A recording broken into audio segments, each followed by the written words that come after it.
сайн санаа гурав нэг подкаст хийгээд тэгээд оролдоод яваад байгаа. Тэгээд нэгэн оролцоотой хол зайтай подкастууд болж байгаа шиг байна. Тэгээд ямарчсан дараагийн дугаараа та бүхэнд уулзуулаа баяртай. Тэгээд та бүхэн гэж одоо та бүхэн байна баггүй.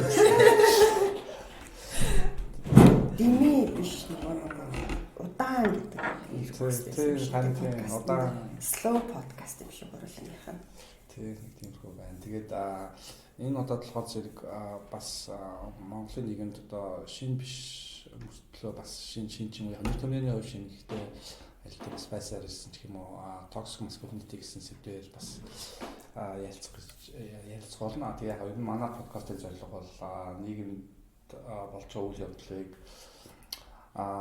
бас нэг арай шүүмжлэлтэй өнцгөөс ч юм уу тэгээ хүмүүсийн тэр төлөвлөлтийн тэр болгон бас харахгүй байгаа тэр өнцгөөс тэгээд бас хүмүүс тайлбарлаж хүргэх гэж юм уу тийм зөвлөд гэдэг бас нэг зорилготой яваад байгаа маа. Тэгээд өнөөдрийн сэдв бол токсик маскулинити байгаа. Тэгээд бас ойрын хугацаанд бас энэтэй холбоотой бас яриа одоо янз бүрийн үйл явдлууд бас их олон болж байгаа шиг байна. Тэгээд юу гэсэн токсик маскулинити гэж юу нь яг тодорхойлт нь өөрөө яг юу юм те тэгээд юу Монголын нийгэмд яг ямар хөө байгаа юм гэдэг талаас нь бас та хоёр бас нэг яг энэ чиглэлийн хүмүүс болохоор зэрэг та хоёр яриад хэлвэл зүгээр болов гэж бодож байна. За. Талынх нь хөрнө гэснээр яригдж байгаа гэснээс иргэний нийгэмд ч одоо хоёрыг ороход 10 хэдэн жилийн өмнө ярьж илээсэн. Токсик маскулинити гэнгүүт чи монголоор болохоор хортой ир шинж. Хортой ир шинж гэхээр үгнээсээ ойлгож байгаа бах тий. Нэг юм хортой юм байгаа юм байна. Тэр нь болохоор ир шинж. Хин гэмээ хүнд бол нийгэмд хортой юм байна. Тэр нөгөө талд нь харгүй шинж гэж бас байгаа. Ир шинж гэж байгаа юм чинь ийм шинж гэсэн. Эмгтээлэг шинж гэж бас байгаа. Шугам одоо байлаа гэж бодоход нэг одоо хүний бие ч юм уу те нэг хүн байлаа гэж бодоход хүний оршихуй гэж бодоход эрэгтэй эмгтээлэг байхын туйл гэж байлаа гэж бодоход хортой ир шинж гэдэг нь эрэгтэйлэг байхын хамгийн туйл. Хортой эмгтээлэг шинж гэвэл эмгтээлэг байдлын хамгийн туйл те. Тэгээ ингээд дундуур нь хүмүүсийн тэндээ уг нь ингээд тэр хүний оршихуй нь байлаа гэж бодоход эцгийн хэрэгтэй бас болохоор хааш нь түлхэх вэ гэвэл заавалчгүй ир шинжийг илэрхийлэхдээ эрэгтэй хүн болж амьдрахдаа өөрийгөө илэрхийлэхдээ тэр хамгийн туйлын байдлаар амьдрж ажиллаж аяглавал чи хүлэмжшүүлнэ гэдэг мессежтэй л хүмүүсийг амьдруулад төрүүлээд хүмүүжүүлээд бүр багаас нь ингээд хүүгүүдийг биелдээд эмэгтэйчүүд ч гэсэн адилхан өгдөл та. Уг нь бол эрүүл хэрвээ эрэгтэйлэг эмэгтэйлэг шинжийг хэрвээ бид нэр баримталж амьддаг бол одоо бараг л ингээл туйлын эрэгтэй хүн гэж байхгүй туйлын эмэгтэй хүн гэж байхгүй зүгээр л ингээ өөрийнхөө илэрхийлэхийг хүсэж байгаа ингээл юу хүмүүстэг ч юм уу тий харахаар ингээ хөөсөн мэддэхгүй ч юм уу ингээл янз бүрийн хүмүүс гоё өөрийнхөө л байх юм уу да. Жишээгээд тэгвэл одоо хортой ир шинжийн хамгийн номер 1 тэгээд одоо нийгэмд үүсгээд байгаа асуудлуудын номер 1 нь бол угаасаа эрэгтэй хүний нөө түрэмгийлэгч байна гэдэг тийм. Түрэмгий зантай байх нь тэрэн дээрээ нэмээд өөрийнхөө биеийн болон бусад одоо хүч их мэдлээ тийм ашиглаад тийм түрэмгий байх нь л өөрөө одоо хамгийн токсик маскулинити шинжил болоод байна л да тийм. Хамгийн токсик ир шинж гэх юм уу. Тэгээ юу асуулаа тийм. Тэгэхээр ихэд нөгөө Монголын нийгэм гэдэг юм одоо Монгол зөв токсик маскулинити зүйлээ тийм аяг асуудалтай байхаар тийм юу байна уу те serious байна уу эсвэл зөв Монголын нийгэмтэй бас жоохон холбоол яг л бид нар өөрсдөө токсик маскулин нийгэм үү Монголын нийгэм токсик өндөртэй нийгэм үү яг юу гэж хэлдэг те юу сайн мэдэхгүй л байна. Токсик маскулин нийгэм л гэж үзнэ л дээ те. Яагаад тэгэхээр за яг одоо л ингээл хүмүүсийн хэлэлцүүлэхийн гол сэдв нь бол илүү нэг гинтерийн төвшөнд байгаа даа шүү дээ тийм.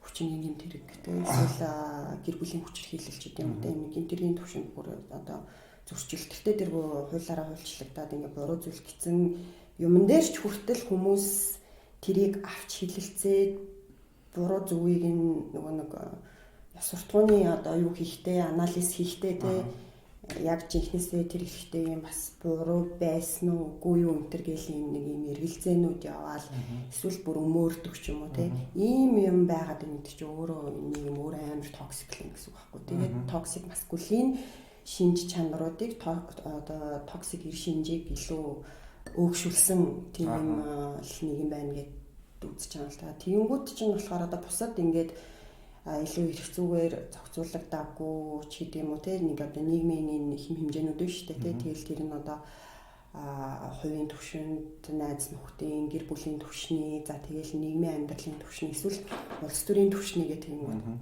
Монголын хамгийн амар токсик маскулин хүрээч юм бол миний бодлоор улс төрөл гэж бас харагдаад байна л да. Тэнд ихтэй эмэгтэй хүмүүс хамтдаа ажиллаад тэр улс төрийн түвшинд явж байгаас үл хамааран тэнд ямар хүсийн хүмүүс байгаас үл хамааран өөрөө соёлын хэм хэмжээ нь өөрөө тийм токсик маскулин байгаад байгаа байхгүй тий.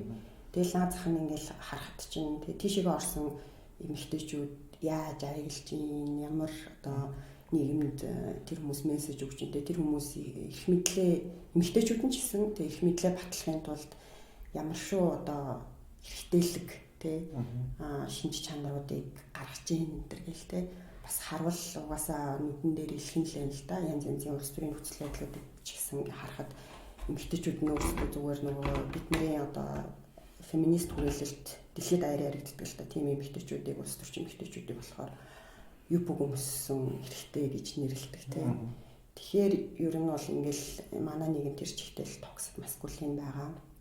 Тэгээд тэд нэрээ хамгийн гол нь шүүмжлэх биш дандаа өөгшүүлдэг тий дандаа зүүн одоо тэр шинжүүдийг зүвтгдэг гэх юм уу тий тэгээд эсвэргээрээ нөгөө нэг юунд нь таарахгүй тэр хэм хэмжээнд таарахгүй байгаа хүмүүсийгээ ад үздэг ялгарлангаа дурахдаг тий тий хангалттай эрэгтэй биш хангалттай эмэгтэй биш гэж үздэг тий тэгээд нөгөө нэг уул нь бол ингээл хүний л шинжүүд байгаа шүү дээ гендер чинь нөгөө одоо inherent буюу төрсөн айгуу тийм натурал тэг жамсны гэхээсээ илүү одоо перформатив зүйлээ тэг бид нар өдөр болгон нөгөө нэг үйлддэг одоо рутинууд ариун цэврийн ч үт юм уу тэг шүдэ угаад үсээ самандаг гэдэгтэй яг адилхан бид нар бас энэ гендрийн шинжүүдийг өдөр болгон үйлдэж идэг тэрүүгээрээ бид нар өөрийгөө ямар нэгэн тодорхой гендрийн хүн гэдгээ өдөр болгон цаг мөч тутамд тэг ялангуяа нийгмийн харилцаанд орохдоо өөрийгөө ингэж баталж амьдарч идэг гэдэг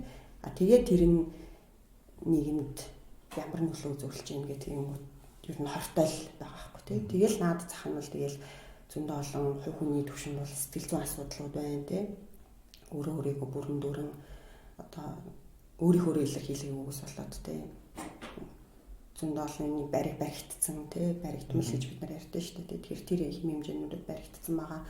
Тэгээ нийгмийн харилцаанд тэрийг ингээд бас нөгөө гендрээ ингээд перформ хийгээд нөгөө гендрээ үйлдээд яваад ангууд бидний нөгөө яг хүсээд байдаг тэгш хэрэгтэй ч гэдэг юм уу эсвэл одоо шудраг гэдэг юм уу энэ нөгөө нэг үнэт зүйлсүүдтэй эсвэл ардчилсан ч гэдэг юм уу те бүгднтэй нь ингээд тэр шинжүүд ч юм өөрсдөө зөрчилдөө нэг тийм үл үзэгдэх дайны талбар шиг болоод байгаа байхгүй те олон зүйлээр хичнээн ингээд цаасан дээр олон зүйлийг тохиолдсон гэсэн ч гэсэн тий хүнлэг нийгмийн бүтээнч гэдэг юм уу тий тэнгүүд тэр болгоны одоо бидний лоз хүндэг тэр сайн сайхан зүйлстэй бол одоо ингээд энэ бид нар ингэж гендрик перформ хийгээд байгаа энэ зүйлс маань бас зөрчилдөөл байна л да тий тэр бол ингээд айгу хурцтмал байгаа л гэж би боддог Монголын нөхцөлд тийм юу яатсан шүү дээ гендрийн дүр чинь 6 нас гэхэд бичдэг гинэ тархинд за нэг нийгэм иймэрхүү зохиолдож байна да гэд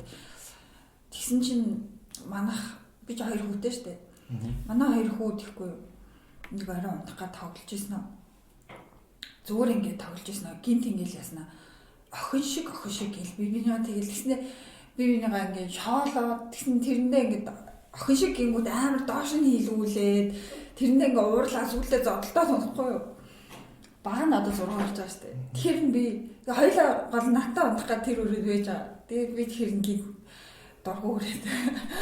Хөөе юу яа шүү. Энэ өрөөнд зөвхөн охтууд унтна. Тэр охин шиг биш болсод өөр өрөөнд унтаарай гэж бичихгүй. Тэс нөгөө орч шууд яах байлаа.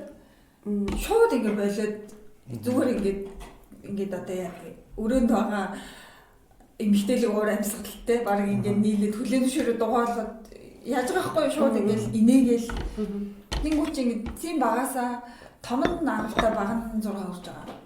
10 гарч ирсэн. Тийм багасаа ингээд одоо нийгэмдэр хүлээн зөвшөөрөд гэхүү ингэж өөрийгөө илэрхийлж амьдрах дүрийн хамгийн доод захын стандартыг эмэгтэй хүн шиг байх гэдгээр тодорхойлж тэ эмэгтэй хүн шиг харагдах тэр шинжүүдийг өөртөө хүлээн зөвшөөрөхгүй ингэж бие барьж амьдрах гэдэг ч одоо амар хэцүү. Яг гэвэл тиймстэй ойлгомжтой ингээд шууд өөрийгөө хайрцаглаж байгаа өөр нэг юм баар тогтоочод байгаа шүү дээ дотроо. Тэгэхээр тэр юм чи хаанаас гэвэл дандаа айдас дээр суурилсан байгаа шүү дээ. Эцэг их ёсны нийгэмд чи тэр эмэгтэйлэгт тооцогдох шинжүүдийг хэрвээ гаргавал яахгүй хүлээн зөвшөөрөхгүй шүү гэнгүүт тэр дотроо нийгэм дотор хүлээн зөвшөөрөхийн тулд дандаа ингэж тэр эрэгтэйлэг талын дөрүүдийг, зан авирыг, үйлдэлүүдийг хийгээд тэн дотроо сонгож үйлдэхдээ дандаа ингэж нөгөө хүчирхийлсэн төрмгийн тэр нөгөө юмнуудыг сонгож хийнэ гэхээр чинь хоёр үзүүртэй юм өргөс явж байгаа юм шиг л амьдрах гэсэн үг болж байгаа үстэй. Тэгэхээр чи одоо бодоход яасан ч байсан нэг юм өргөс ингээл эргэн тойронд байгаа л уус нэг стрессийн даавар маавар чи юутай штэ. Халдвартай гингүүт чи нэг юм өргөс шиг амт яваалахаар тэр орчин ямар ах уу гэдэг нь ойлгомжтой яаж байгаа үстэй тийм болж байгаа. Тэгэхээр чин би одоо гендерийн чиглэлээр 10 хэдэн жил ажиллахад надаас төрсэн хоёр хэрэгтэй хөөхт. Тийм ингээ охин шиг харагдах айцтай. Тэгээ би надад хийж хаалж ийн гэхээр амар баригдмал амар юм токсик маскулин нэг юм байгаа байхгүй. Гэж би одоо хувь дээрээ тэгж бодоод байгаа шүү дээ.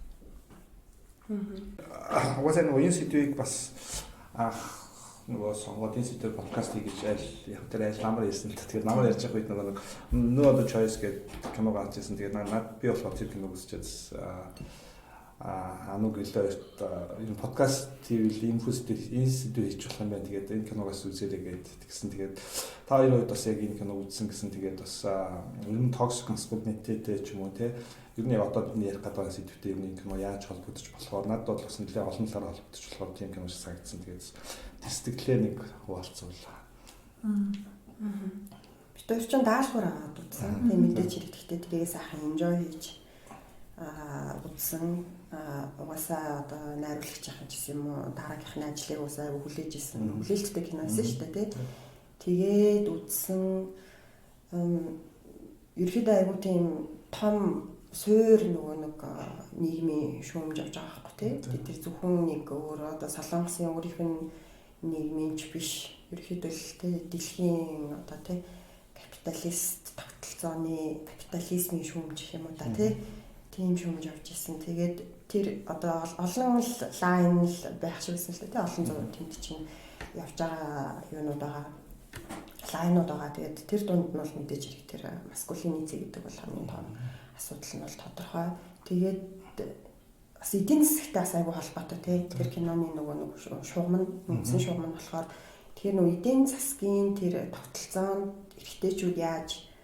эрэгтэйчүүд яаж илүү одоо боолчлогдож байна те тэрний яаж тоглоом болж байна яаж тэр тогтолцооны явган зэрэг нь болж байна тэгэнгүүт тэрийг нь одоо тэр гэр бүлийн тогтолцоо гэдэг юм уу тэр тэгээд тэр эхнэр нөхрийн харилцаа энэ төр дээр нь те бас эхнэр нь бас яаж тоглолт хийж юм ч гэдэг юм уу те тиймэрхүү одоо лайн юм л тэгээд Монголд ч ингээл ярьдэн шүү дээ те ар нэрээ авч явах үүрэгч гэдэг юм уу те уусаа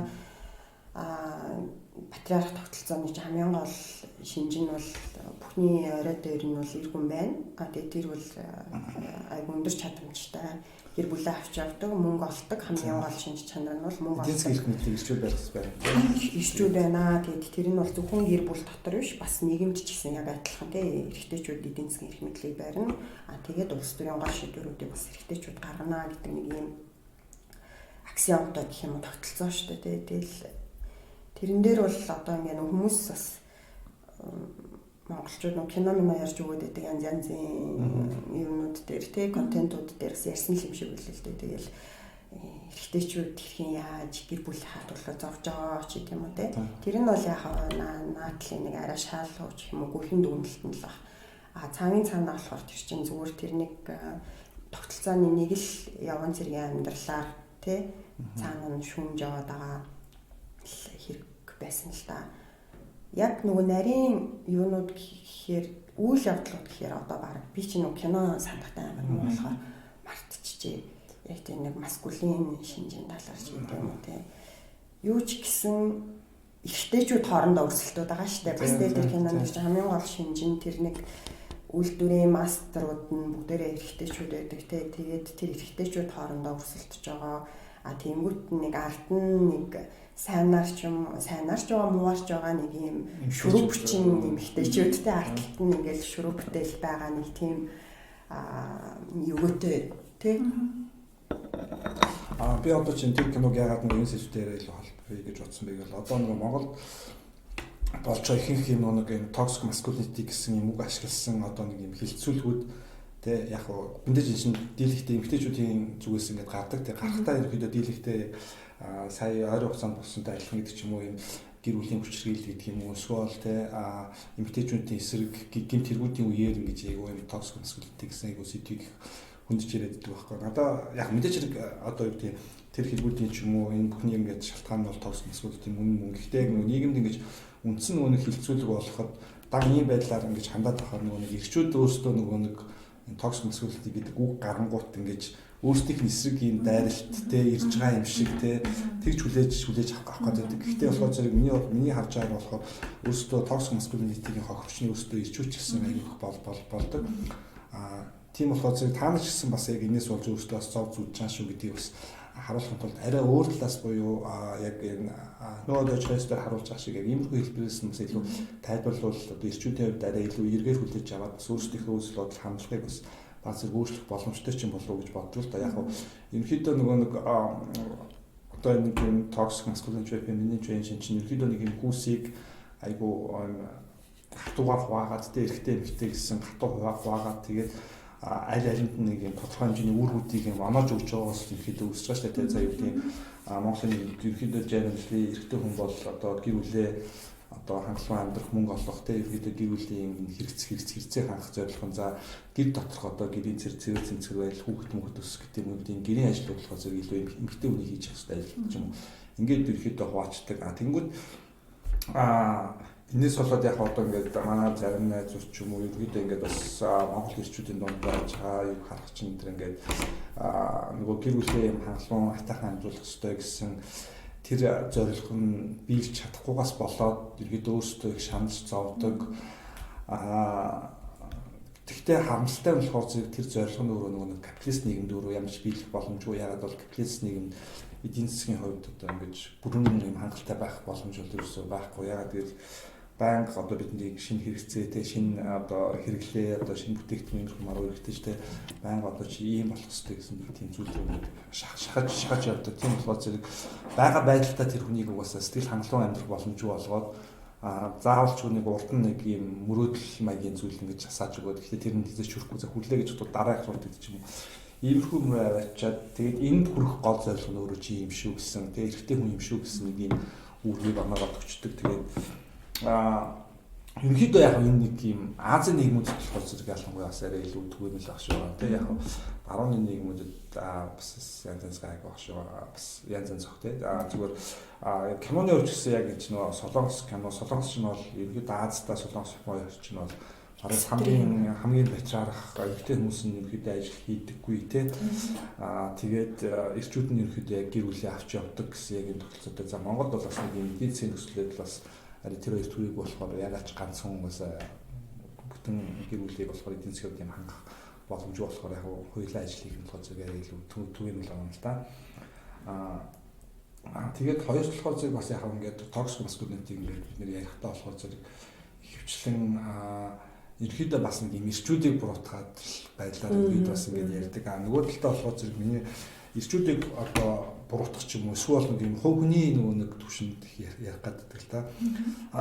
Яг мэдээж тийм асуудал байгаа. Би бол өөрөө яг юм гендер асуудал юм биш болохоор тэр бүрийг сайн мэдэхгүй. Гэхдээ нөгөө талдаа болохоор зэрэг өөрөө энэ капитализм ялангуяа юм экстрим одоогийн экстрим капитализм бол өөрөө токсик маскулин шинжийг өөрөө өөрчлөсөн хүүхдүүдийг багаас нь хэсүүлээд одоо хүн хүртэл нэгдээ өрсөлдүүлж те хин нэг нь ялагчаар цоллож хин нэг нь лүүзер болох ч юм уу те ялагч нь болохоор зэрэг эдийн засгийн одоо гол үр өгөөжийг хүртдэг лүүзер нь болохоор зэрэг тэр доор одоо эдийн засгийн тэр өгөөжөөс болохоор зэрэг авч чадахгүй одоо ингэж үлддэг ч юм уу те хамтдаа яалагч байх ерөөсөө боломжгүй гол нь яг ийм нийгэм одоо ийм нийгмийг болохоор ийм одоо нөхцөлийг болохоор зэрэг одоо нийгэм ийм нөхцөлийг болохоор зэрэг капитализм бидэнд өөрөө ингэж тулгаж тавьж байгаа те тэгээд яг нөгөө чойстойчсан гарч байгаа нэг юм ажлын байранд орох гэсэн өрсөлдөө тэр өрсөлдөө нь одоо эцсийн шатанд болохоор зэрэг өөртөө өрсөлдөж байгаа тэр бүх кандидатууд тийм ажил горимжныг одоо бүгднийг л гоцрог юм хөнөөж ижил би яг энэ ажлын байрыг алж ижил авах боломжтой юм байна гэсэн дүгнэлтийг болохоор зэрэг мань хүн гаргаж байгаа. Тэгээд яг одоогийн капитализм ч гэсэн яг нүүр царай нь бол өөрөө юм яг та хоёр өрсөлдөх хэвээр тэгээд өрсөлдөөд ялагдсан бол хинч биш. Тэгээд магадгүй одоо тийм алхам нь юу юм гэдэг нэгс хамаагүй. Ингэж өөрөө капитализм өөрөө үр ашигтай ажиллана гэсэн нэг ийм зүйл ингээд ороод ирсэн. Тэгэхээр зэрэг наана одоо бид нар юу гэдгийг хөвчлэн нөгөө нэг юм токсик маскулин юм дээр бид нэг ярих та за нэг юм уламжлал те нэг монголчуудын уламжлалыг хүн уйл түүгэж хэлдэг юм хэд Монголын нэг юм уламжлал нийгэм чинь өөрөө юм айгу хоцрогдсон юм токсик маскулыг өөгшүүлдэг гэж яадаг яг тийм ч хийж болно л да би яг тэрний талаас ажиллаа. Гэхдээ нөгөө талд болохоор бидний бас яг ярихгүй байгаа те орхиод байгаа сэдвэн болохоор зэрэг капитализм буюу яг нэг юм компетишн амжилтанд хийдэг тэмүүлсэн нийгэм өөрөө яаж токсик маскулинтийг өөрөө бий болгож ийнэ гэдэг. За чинь одоо ингээд сая одоо янз бүрийн бас нэг юм хэрэгтүг толгойдсон одоо төвгөө өвчсөн яг одоо өөрийнх нь дэлгэрүүлж байгаа тэгээ бусдад бас нэг юм урайлан зааж байгаа нь бол яг юм токсик маскулин соёл штэ тий чи зүгээр байж болохгүй ингээд амжилт гарахгүй болж ил үүсэж гэх юм уу тийм байнгын юм компетишн гэтэл амьдрал бол өөрөө уг нь бол өрсөлдөөнтэй юм компетишн биш амьдрал бол уг нь хармони нийцэл байх хэрэгтэй тийм тэгээд дээр нэг хүн ялаад 99 хүн ялагддаг байж болохгүй тийм бид нар бүгдээрээ хамтдаа нэг юм сайхан айтайхан юм амьдрах юм боломжтой байх хэрэгтэй тэгэхээр зэрэг нэг тийм нийгмийг ерөөхдөө бас нэг одоо бүтээх ёстой гэдэг ядч нэг юм ихтгэл үнэмшил арай олон хүнд суугаасаа гэж боддог юм уу. Тэгэхгүй бол яг одоогоор явж байгаа нэг баг альч подкастын хаанч байгаа юм ихэнх л нэг дискурс яриануд болохоор зэрэг амжилтын тухай тэгээд юм хаалтал соёл гэж ярьдаг. Тэгээд хаалтал хийсээр байгаа чи алшуул гэсэн байртай тий. Гэтэл хүн болгонд өөрөө амжилт ирэхгүй. Ерөнхийдөө хөвчлэн тохиол ялангуяа капитализмд бол голцоо привилежд хүмүүст тий. За гайгүй айлын хүүхдүүдэд эсвэл гайгүй айлын хүрэгдэж гэдэг ч юм уу те яг иймэрхүү байдлаар болохоор зэрэг тэр амжилтанд ирдэг. Тэгэхээр зэрэг яг энэ тогтолцоонд бид нар өөрсдөө яг одоогийн байгаа зөвхөн өнгөрсөн нэг өв соёлын юм руу бид нар нэг бүх токсик маскулинтийг бүх бурууч хийх биш. Яг бас яг одоогийн нийгэм өөрөө яаж бас энэ токсик маскулинтийг өөрөө бүтээгээд байгаа юм гэдэг рүүгээ бид нар бас харж бас ярилцж ийж те тэгээд дээр нь болохоор зэрэг зөвхөн одоо нэг юу гэдгийг одоо яг үгээд бас нэг талаа ингээд хүчингийн хэрэг гараад байна гэдэг байгаа. Тэгэхдээ чинь болохоор зэрэг гимт хэрэг нь энэ болохоор дахиад энэ гимт хэрэгт бас хүрэж байгаа тэр нөгөө нэг нөхцлүүд байгаа шүү дээ. Байсуурын нөхцлүүд байгаа. Эдийн засгийн нөхцлүүд гэдэг юм уу юу гэдэг те аюу олон юм юу гэдэг. Ерөнхийдөө би эмэгтэй одоо өмнө би одоо илүү их powerful те илүү их хэрэг мэдлэлтэй гэж гэдгийг тэр хүн ойлгож ижил тийм үйл гэж байна шүү дээ те. Physically болон эсвэл одоо юу гэдэг одоо эдийн засгийн хувьд ч эдийн засгийн хувьд ч юм уу юуны ч үгтэй тийм би энэ эмэгтэйг доминант хийх юм чадвартай гэдгээс үүдсэн юм тийм тэрнээс тийм зөвхөн одоо нэг үгтэй уламжлалгээд орох нь бас буруу юм шиг байна. Нөгөө талдаа дээр нөгөө ирчүүдийг бас айгуу шууд хит ингэж юм дайсан ч тийм хит нөгөө нэг ингэж скепгот гэдэг тэгж гам шиг ерөөдөө нөгөө ирчүүдэд ерөөдөө өөрсдөд нь санагдах. Тийм болохоор зэрэг харьцангуй илүү нөгөө тэдний ч өөрсдийнхөө энэ диалогт оруулаад та нар ч гэсэн бас ийгүүдээс зовоод байгаа юм шүү дээ. Тэгэхээр зэрэг энийг ер нь энэ хандлагаа ерөөдөө ингээд өөрчлөлт яасан гэдэг ч юм уу те. Юу гэдгийг өрх гэрийн одоо эдийн засгийн орлогын чинь дийлэх хүн чамаас байх гэж алдгүй те. Чи заавал илүү нур ачаа нурандаа үрээд ийм байх албагүй ч гэдэг ч юм уу. Иймэрхүү байдлаар бас нэг ингэж өгүүл бас ирчүүдийн хувьд илүү бас нөгөө яг энэ төрлийн хилцүүлгийг илүү сайн хүлээж авах юм болов уу гэж боддог л доо. Яг ч ихтэй хүн болохоор жоох ихтэй хүний өмнөөс л ярьж байгаа. Уусаа л ихтэй хүн байснаа ихтэй хүний өмнөөс ярихгүй шүү дээ. Тэр нэг хэдлийн юм дээр гэж ярих гэж байна. Кино юм тийм кичиг кино яриа. Би бас кинонд дээр нэг хэсэг санаад энэ төрсөн. Нэг тэр чинь л уусаа сонголтгүй үйлдэл нийгэм нь урсгатаач тэр дотор нь амьдарч байгаа хүмүүс ч тэр өмнөө тулгарч байгаа шийдвэр гаргахдаа зөвхөн өөрөө амьд үлдэх өөрийнхөө л амийг авч үлдэх шийдвэр гаргахаас алхам хийх зүр аргагүй хүрэж байгаа чинь капитализм юм уу үйлдвэрчилд үүсгэхээс өмнө чинь илүү нөгөө их хэрэгтэй ёстой байдаг байсан гэдэг хэлдэг шүү дээ. Тэгээ тэр үед чинь болохоор илүү нөгөө эдийн засаг ч гэсэн өрнөхтөө заавалчгүй ингээл ашиг хонжоо биш зүгээр ингээд нэг бараа таваар бараг л нөгөө юу солилцоол гэл тэ сэтгэл сайхан сэтгэл цэвэр агаар биелүүлээ гэдэг шиг явж ирсэн. Яг нөгөө эдийн засгийн нэг яг юу ч сэтгэлтэй. Одоо яг эдгээр байгаад нөгөө би яг нэг сүүлд төрсөн гэдэг гардаг.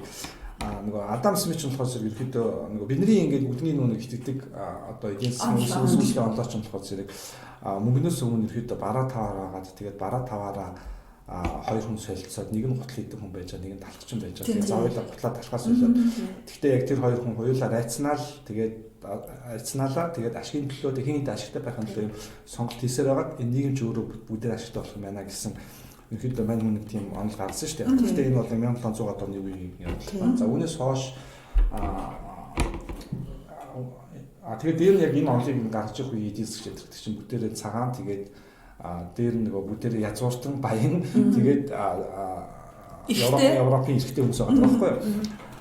Энээс хойш болохоор зэрэг Карл Полоны гэдэг дундын эдийн засгч яг сүүлд Америкт очиж амьдсан ер нь эдийн засгийн антрополог гэдэг одоо ойлголтыг баг одоо агтгчтай нэг л дээ. Карл Полоны болохоор юу хийсэн бэ гэвэл ингээд өөрөө нөгөө примитив гэж хэлдэг одоо фүүчин монголоор примитив ч юм уу тий одоо эртнийхээрээ амьдарч байгаа юм шиг тий юм овг аймагуд ч юм уу тий ерөөдөө дээр нэм түүхэн сурвалжчүүд энэ уншиж тэр овг аймагуудын амьдрал өндөрлөлийг харж байгаа ерөөдөө Адам Смитийн тэр юу нисалт хийсэн баггүй нисалт ихтэй үгүй энэ чинь эдийн засаг гэдэг чинь өөрөө юм байгааг юм байна. Эдийн засаг чинь ерөөдөө зүгээр хүмүүс тухайн нэг одоо village гэдэг юм уу тухайн нэг tribe гэдэг юм уу тэр нэг тосгон гэдэг юм уу эсвэл нэг овог аймаг байлаа гэж бодоод энэ хүмүүс чинь ерөөдөө бие биендээ харилцан тусалцдаг. За одоо юу гэдэг өөрсдийнхөө хоол хүнстэй жийлс бол одоо оромжийг энэ төр байж чадахгүй нэгэндээ тусалдаг. Нөгөө туслуулсан хүн болохоор зэрэг дараа нь нэг арт санаад нөгөө хүн дээр хариулт үзүүлдэг. Ерөнхийдөө нөгөө нэг эдийн засаг гэдэг чинь өөрөө тийм коллективли тэгээд ингээд тухайн нэг юм society өөрөө нөгөө нэг илүү happy хамтдаа амжилттай юм амжилттай ингэж амьдрах, илүү аз жаргалтай амьдрах гэсэн энэ чиглэгдсэн юм зүйл байсан болохоос биш эцээч анханасаа юм рационал ашигын төлөө тэгээд яг ийм би чамд нэг гутал өгөөд би чамд 5 талх аавна гэсэн юм тооцоолтой суурьсан зүйл хийж юм байгаагүй маа гэдгийг бол нотлог харуулсан байдаг л да. Яг нь ер нь бол Адам Смитийн өөрөө юун дээр мань хүн алдсан байдаг вэ гэвэл мань хүн чинь өөрөө маш жижигхэн жишээ авч тооцсонгуудаа тэр олон юм гаргасан байхгүй. Тэр болохоор яасан бэ гэсэн чинь Америкийн тухайн ерөнхийдөө Америк ТV нэг Америк ТV чинь өөрөө нэг юм бас нэг юм примитив маягийн нэг юм байна шүү дээ. Европчуудын хувьд тийм өөрсдөөс өмнөгүй юм. Тийм тэнгуүтэй хараад тэнцэнээс аюу олон шин санаанууд өргөдөө Европчууд олж авч хэрэгжүүлсэн байдаг хөө. Одоо тэдний нэг Адам Смит болохоор тэндээс юу ямар санааг одоо буруугаар ашигласан бэ гэвэл мань хүн явж байсан чинь Америкийн төв нутгаар байдаг юм бугын альсын хэлчил ер нь тийм зүйл бугын юм гэрчлээ 70 эргээр олдоод 70 эргээр үүдэг хясаанууд болохоор зэрэг Америкийн төвийн индианчуудын юм юунаас олдоодсон баг. Тэнгүүд юм нөхөр эдгээр хоорондоо ингээд энэ солилцдог байсан юм гэж бодсон. Гэхдээ дараагийн судалгаанууд болохоор зэрэг тэд нар энийг солилцдог бие биендээ бэлгэлдэг байсан байхгүй юу. Ерөөдөө тэд нар тэр онгууд нэг жилдээ нэг удаа ч юм уу уулздаг. Тэгээд уулзсных бие биендээ бэлгэлдэг. Дараагийн уурсан дээр буцааж авдаг ч юм уу. Ерөөдөө нэг юм надад бэлгийн шинжтэйгээр тэр солилцоо орж исэн болохоос эзээч тийм арснаас солилцоо байгаагүй. Тэгсэн чинь ганц тэр жишээг хараад авсан ерөөдөө нэг тийм онол төвшүүлээ. Тэр нь одоо болтол баг юм эдийн засгийн юм суур онол болоод ялангуяа монголчууд бол одоо хүртэл эдийн засгийн хувьд одоо суур онол гэж үздэг. Намайг л оюутан байхад бас яг ингэж хэл заадаг байсан. Гэхдээ энэ болохоор одоогор бол ингээд юм жоохон цагцж юм зүйлтэй. Тэр нөгөө боловсролын колоничлол биш үү? Хиний онолыг суур онол гэж бодож үр хүүхдэд заах тухай. Бас тэгэл мэдээгүй л байсан юм байл гэж боддог. Тэр агуулгын гаргаж ирсэн хүмүүс ч юм уу тий шийдвэрийн гаргаж ирсэн хүмүүс бүгдээрээ адилхан социалистийн юм төрөө төсөд хаач өөртөө сураад юу уншиж байсан хүмүүс шийдсэн гэж бодоод харьцангуй одоо болохоор өөрөө ингээд жоохон хилэх хүүхдээ иймэрхүү юм хиймээр юм байна гэж бодгсон насанд ирэхээр 90-ад онд тэр өөрчлөлт хийж исэн хүмүүсийг арай нэг эмпатайз хийж хардаг болсон гэх юм уу. Өмнө нь болохоор дандаа л илүү шүүмжснүүдээр хардаг гэсэн бохоор юм наснаас жоохон болон тий. Тэгээд юун дээр нөгөө бадар жаанс руу ороход дотор нь бас нөгөө колоничлалын шүүмжил явдаг штэ. Юуны хин тий бенефитийг авч байгааг л Америкчууд ирээ. Тэгээд тэр нөгөө жирийн солонгос ажилтны хүн гэж бодохгүй л ягаал явчихдээ штэ. Ерөөс тахгүй. Тэгээд нөгөөх нь болохоор бит баад хийд гэдэг ойлголт биш үү? Цагаанууд болон бусад. Тэгсэн чинь өмнөдөө нэг ихнэр манай инхаа хоёр ч ах хоёр нэг баг байсан. Дока хантас нөгөө хин хоёр цэргийн дарга хоёр байгаад хос болох байсан чинь намайг өөр хүн болгоод ажлынхантайгаа нөгөө гой залуутайгаа бүгдээрээ индиан болчих гэж шууд хардаг. Баггүй тий.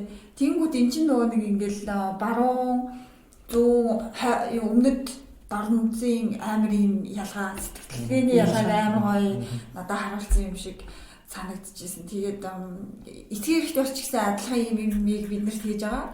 Эрэгтэйчүүд ба эмэгтэйчүүдийг хооронд нь ингээ хүнийсүүлээд бид батид гээд ангилж харж ингээ бие биенийгаа нэг хувь хүний хувьд харах юугүй боломжгүй ингээ амар хан босгоод тэгчихэж байгаа. Тэр ингээ хамгийн амар хийж байгаа нэг нөгөө гол юу чинь тэр штэ бидний сэтгэлгээнд те. Тэгэхээр чин тэгээ перформанс харамжт өгнж байгаа штэ те. Нөгөө хүний төвшөнд харахгүй харьцахгүй emotional сэтгэл зүйн тийм холбоо гэхээсээ илүү яг тэр үйлдэж байгаа гендерээр нь л бие биенийг үнэлж дүнээд хэлж байгаа. Хүн гэж хэлж юуны empathize юм уу эсвэл compassion тэр инэрч харах ямар ч боломжгүй болгочихоо. Тэнгүүт нэг ихтэйчүүдэд яаж гендер ярих вэ гэдэг тухай ярьсан шүү дээ түрүү. Тэгээд ингээд бодохоор бидний болохоор нэг аавын түүх гэдэг сэтгүүл гаргаж үзлээ сая. 20 хэдтэй хийж чадаагүй ажиллаа яваад 30 хэдтэй жоохон хийх гэдэг хичээгээд. Тэгээд тийхгээд ингээд явах тэр процесс ингээд үеийнхээ залуучуудтай ах нартай дүүнэртэй ярилцаад үзэхээр бүр л батлагдсан.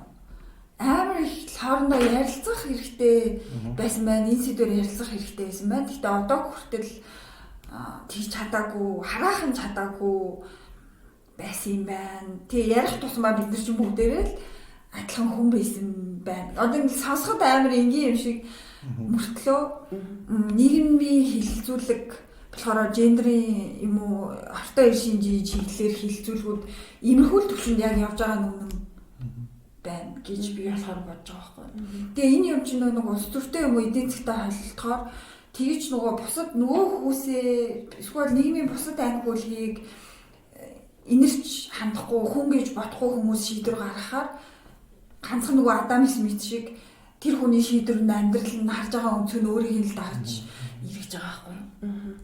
Тэгэхээр би болонд хэд би ингээд манай анги бүлгийнхэн байна. Энэ л улсууд ухаантай, баруун төгссөн улсууд ухаантай бусд нь хамаас гэдэг ингээл нийгмийн хуваагдлыг бас яа тийм энэ бас амар нөлөөлж байгаа. Яг нөгөө бүхэл шинжлэх ухаан чинь яг ерөнхийдөө цагаан ирчүүд доминант шүү дээ. Гэхдээ хамгийн аймаар нь эдийн засаг байхгүй юу? Эдийн засаг дээр чинь бол баг тийм эмхтэй том эдийн засагч гэж байхгүй. Яг уу юм Дамартай сэн гэх мэтийн одоо юм 340 гэдэг нөгөө сауфтверийн хэмжээ гэсэн. Тэгэхээр нөгөө өмнөд талаас ирсэн юм цөөн эдийн засагчтэй. За яг фаундинг фигурууд нь бол бүгд цагаан тэгээд лордууд тэгээд тийм язгууртан цагаан ирчүүд тэрнээс хойш гэсэн ерөөдөө бол яг тийм ирчүүдэл доминант тэгээд одоо эдийн засгийн Нобель дээр чинь ч гэсэн ганц Дюфо гэх түүхэн чинь нөхөртэй хамт ганцаас тийм нөхөр нь болохоор зэрэг бас ивент гаралтай тий. Өөр баг эдийн засгийн Нобель модуль дээр ер нь өөр битэн байхгүй байх. Ер нь эдийн засаг дээр ер нь өөр том битэн сар байдаг байхгүй. Салбарын тэгээд бүх салбар чинь угаасаа нэг дэлхийг тодорхойлж байгаа бидний яаж амьдрахыг тодорхойлж байгаа салбарууд ч угаасаа л эрхтэйчүүд амгаалсан салбарууд тэгээд улс төрөмж төр эдийн засгч төр тэгээд одоо милитари гэж ярьдаг тийм одоо хүчний байгууллага гэх юм уу одоо тийм цэгийн салбар зэвсэгт хүчин гэдэг салбар ч гэсэн эрхтэй тийм одоо яг сүүлийн үед бол ингээл нөгөө peace building салбар гэж илүү гоё хэлээд ашиг байна л да тийм их тайвны тогтоох салбар гэдэг нэрэл өөрчлөлтсөн болохоос ишүүл бас яг мэдэхгүй тийм боломжлолт тогтолцоо шүү дээ. Тэгэхээр эдгээр чинь нөгөө өөрсдөө яг нэг радикал феминист онлын зүгээс бол энэ эдийн засаг энэ улс төр тэгээд энэ төр зэвсэгт хүчний салбар чинь өөрөө нөгөө нэг патриархат соёлыг патриархат тогтолцоог одоо тижээж идэг гол амин судсууд нь гэж байгаа байхгүй.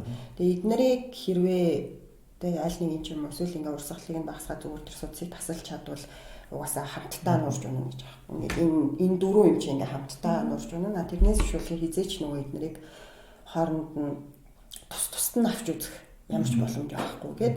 Тэгээ тийм учраас угаасаа радикал феминистүүд, ер нь феминистүүд чинь зүйнтэй шүү дээ тий. Тэгээ нөө түрүү нэг уламжлал яг үнээр Монгол уламжлал мөн үү гэдэг. Тэр угаасаа одоо энэ постколониал шүүмжлэлт онлууд тий даа ялангуяа одоо постколониал феминист онлууд чинь өөрөө бас нэг уюунаасаа эргэлцэн нөгөө феминизм чинь бол эхлээд цагаан привилежтэй эмэгтэйчүүдийн онол байсан тэдний амьдралыг тайлбарлаж ирсэн. Тэгэнгүүт одоо дараагийн давлганаасаа явангууд ингээд постколониал шүүмжлэлт онолууд мэдээж хэрэг өргөн түвшиндээ бол гарч ирсэн. Тэр дунд нь феминизм ярьж эхлээд тэгээд тэнд чинь нөгөө нэг том илүү одоо энтхийн ч гэдэм эсвэл зүүн өмнөд Азийн ч гэдэм эсвэл Аз ч гэдэм феминистүүд бас дуу хоолойтой болж эхэлж байгаа байхгүй тий.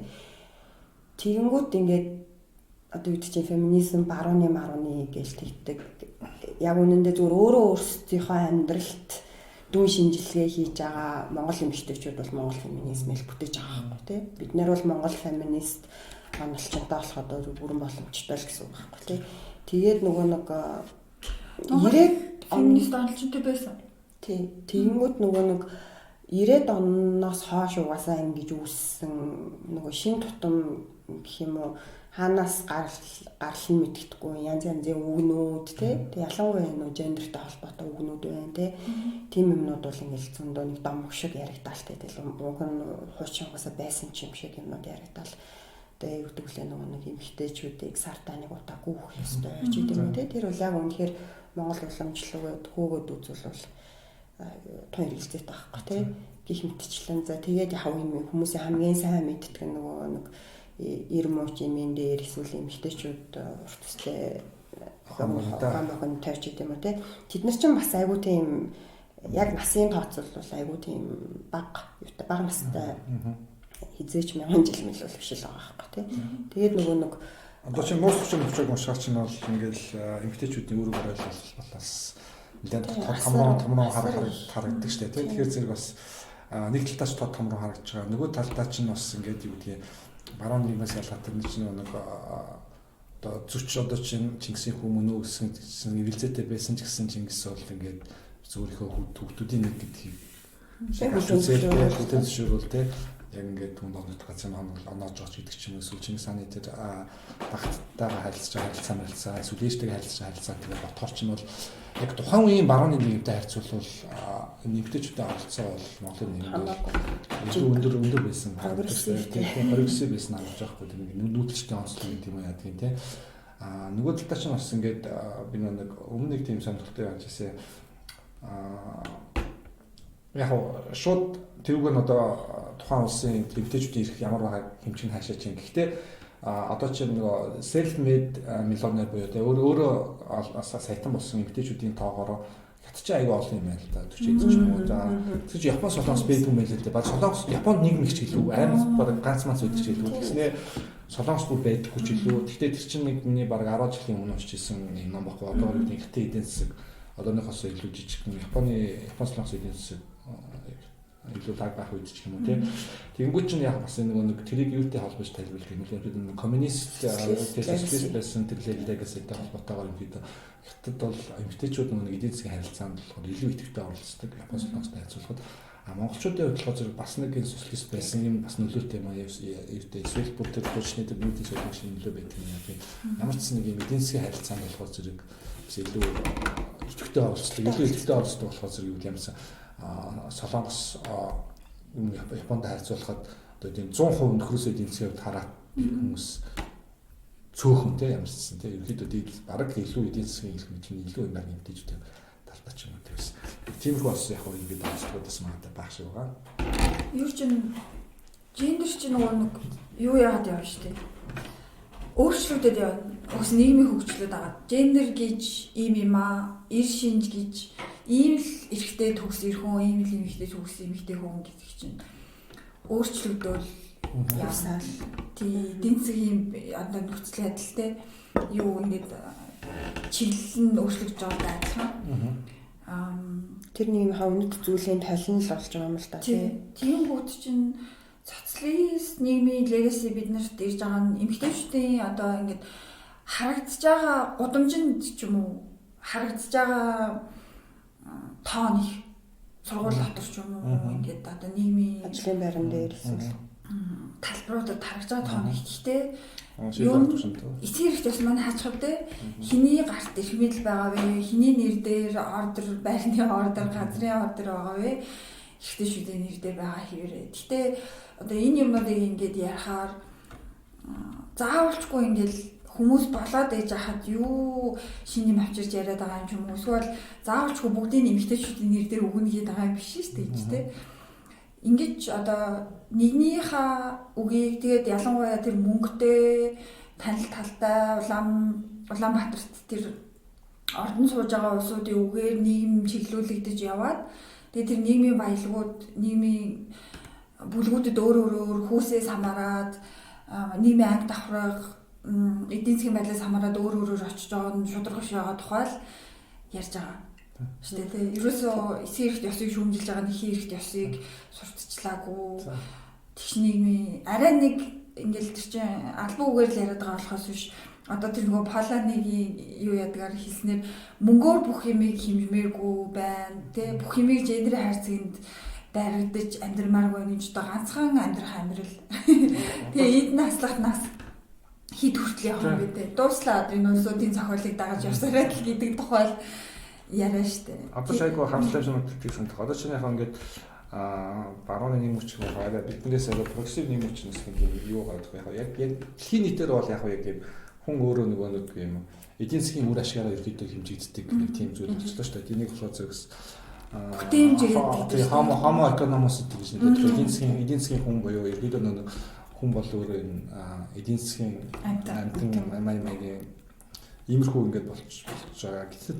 Гэхдээ энэний эсрэг одоо тиймсэн ийм байж болохгүй шүү гэсэн ийм дискурс ч юм ингээд ярианууд уг нь бол ингээд дэлхийн биднээс харьцангуй прогрессив юмуд аюулх болоод шүү дээ. Тэгээд та хэлж байгаа. Тэгвэл над нэг жоо хамттай бол монголчууд болохоор зэрэгсөө тийм дискурс болохгүй. Аль болох нэг тийм эдийн засгийн үр бүтэмжтэй байхын төлөө ч юм уу те.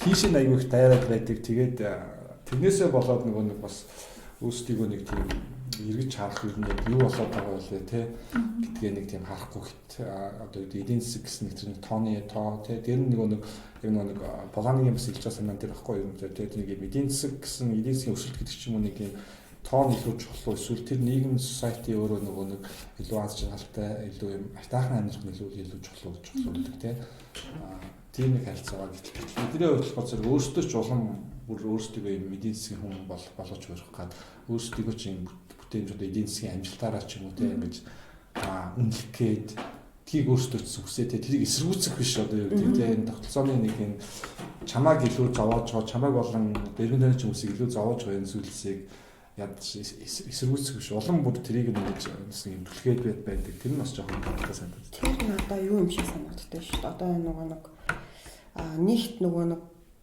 түүхийн колоничлол гэдэг юм уу те одоо ерөөхдөө бид нар өөрөө өөрсдийнхөө түүхийг харахтаа тэрнийг шугам нь айгүй өрөвдөлттэй явцсан хязгаарлагдмал те дээр сурах бичгүүд юу гэдэг нь бид нар бүгдээрээ уншиж үзсэн тэр юмнууд те тэгэл Чингис тэгээд байлдан дагуулалт тэгэл баг хаадын үе тэгэл 11 оны үе тэгэл социализм гэл те нэг л нэг юм нэг лайн тэнгүүтээ нэг социализмоос нэг юм амар коллектив трауматай тэр чинь бас ер нь бол өөрөө яг цэвэр нөгөө социалист онол гэх юм уу те коммунизм гэх юм онол биш тэр чинь зүгээр л одоо нэг тогтолцоо тэгээд бурангуй тэр нөгөө нэг буусан одоо биечсэн хэлбэр нь бол одоо Монголынхыг бол бурангуй тогтолцоо байсан шүү дээ. Тэнгүүд тэр ингээд социализм гэдэг амар трауматай. Тэнгүүд зүгээр социализмын эсрэг юмыг л бид нар хийх ёстой тий. Тэгээл чөлөө зах зээл чөлөөд нийгэм 20 гараа өргүүлгүйгээл нөгөө юм руу чинь давхиж орцгоогоол тий. Тэгээл тэрийгэ номлол.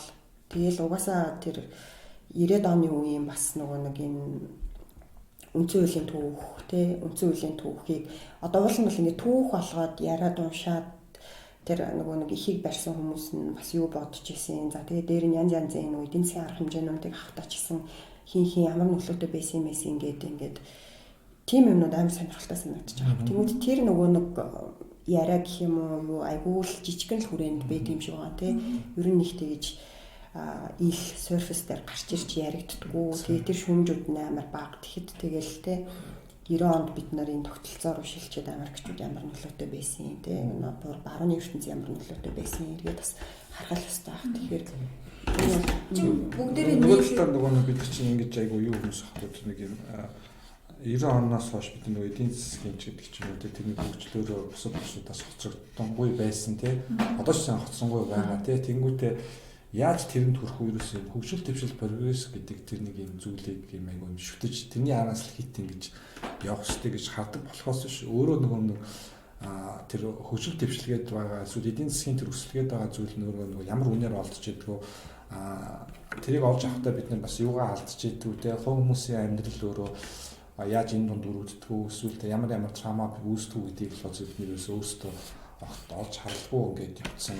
Тэрний талаар одоо ингэж эргэж харж ярьдгүү те одоо уран бүтээлч байдаг ч юм уу те тийм санагдах. Одоо жишээ нөгөө миний туртай найрлагч хитэн Жазинкгийн кинонууд бол дандаа тийм шиг ихэд нэг хитэн одоогийн хүртэл киноны прогрессыг юм хөгжил дэвшил юм хүмүүсийн амьдралд өөрөө юм ямар sadness одоо гэдэг ямар хагцал одоо те яг яаж нь болж байгаа дандаа юм хэд тэр нэг юм прогресс дээр дандаа юм шүүмжлэлтэйгээр хандаж явж байгаа. Тэгээд хятадын яг надад бол мэдээж нэг нь 8 том эдийн засаг нөгөөд 8 жижиг юм. Гэхдээ нэг юм somehow надад бол аюул тийм олон тийм ижиг төсөөтэй зүйлс бас яг хятад Монгол хоёртойсэн гэдэг байдаг юм шиг санагдав.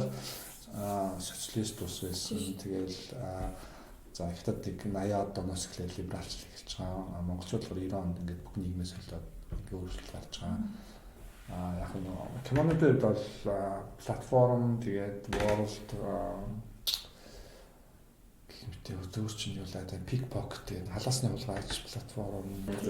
Тэнгүүд бид нэр одоо яг нэг тиймэрхүү байдлаар бас яг нөгөө нэг эргэж харж нөгөө нэг өнгөрсөн одоо 90 оноос хойш 35 жилд бид нар юуг нь зөв хийсэн, юуг нь буруу хийсэн бэ гэдгийг нөгөө нэг юуг нь зөв хийв, юуг нь буруу хийв тэгээд хөгжил дэвшил гэдэг зүйл чинь өөрөө дандаа эргэж зүйл мөн үү биш үү гэдэг юусэн нэг тийж хатаасан гэдэг. Тэгэхээр одоо нөгөө талаа юу гэсэн одоо дискурс юм бол айгу хүчтэй шүү дээ. Ерөнхийдөө баг миний бодлоор бол баг зөвшөөрөгдөх одоо бидний баг зөвшөөрч болохоор баг болж байгаа юм шиг надад санагдах тийм. За ялангуяа free цэвэр чөлөөт зах зээл гэж юм байна. Ерөнхийдөө ийм зах зээл тэгээд ерөнхийдөө одоогийн одоо нэг юм одоо юм хяналтгүй ч юм уу uncontrollable капитализм ер нь капитализм арчлал хоёр чинь өөрөө демокраси хоёр чинь хамт олж боломжгүй биш үү гэдэг дээр бол ерөнхийдөө бол аюул хүчтэй зүйлүүд ингээд хэлээд явж штэ тийм.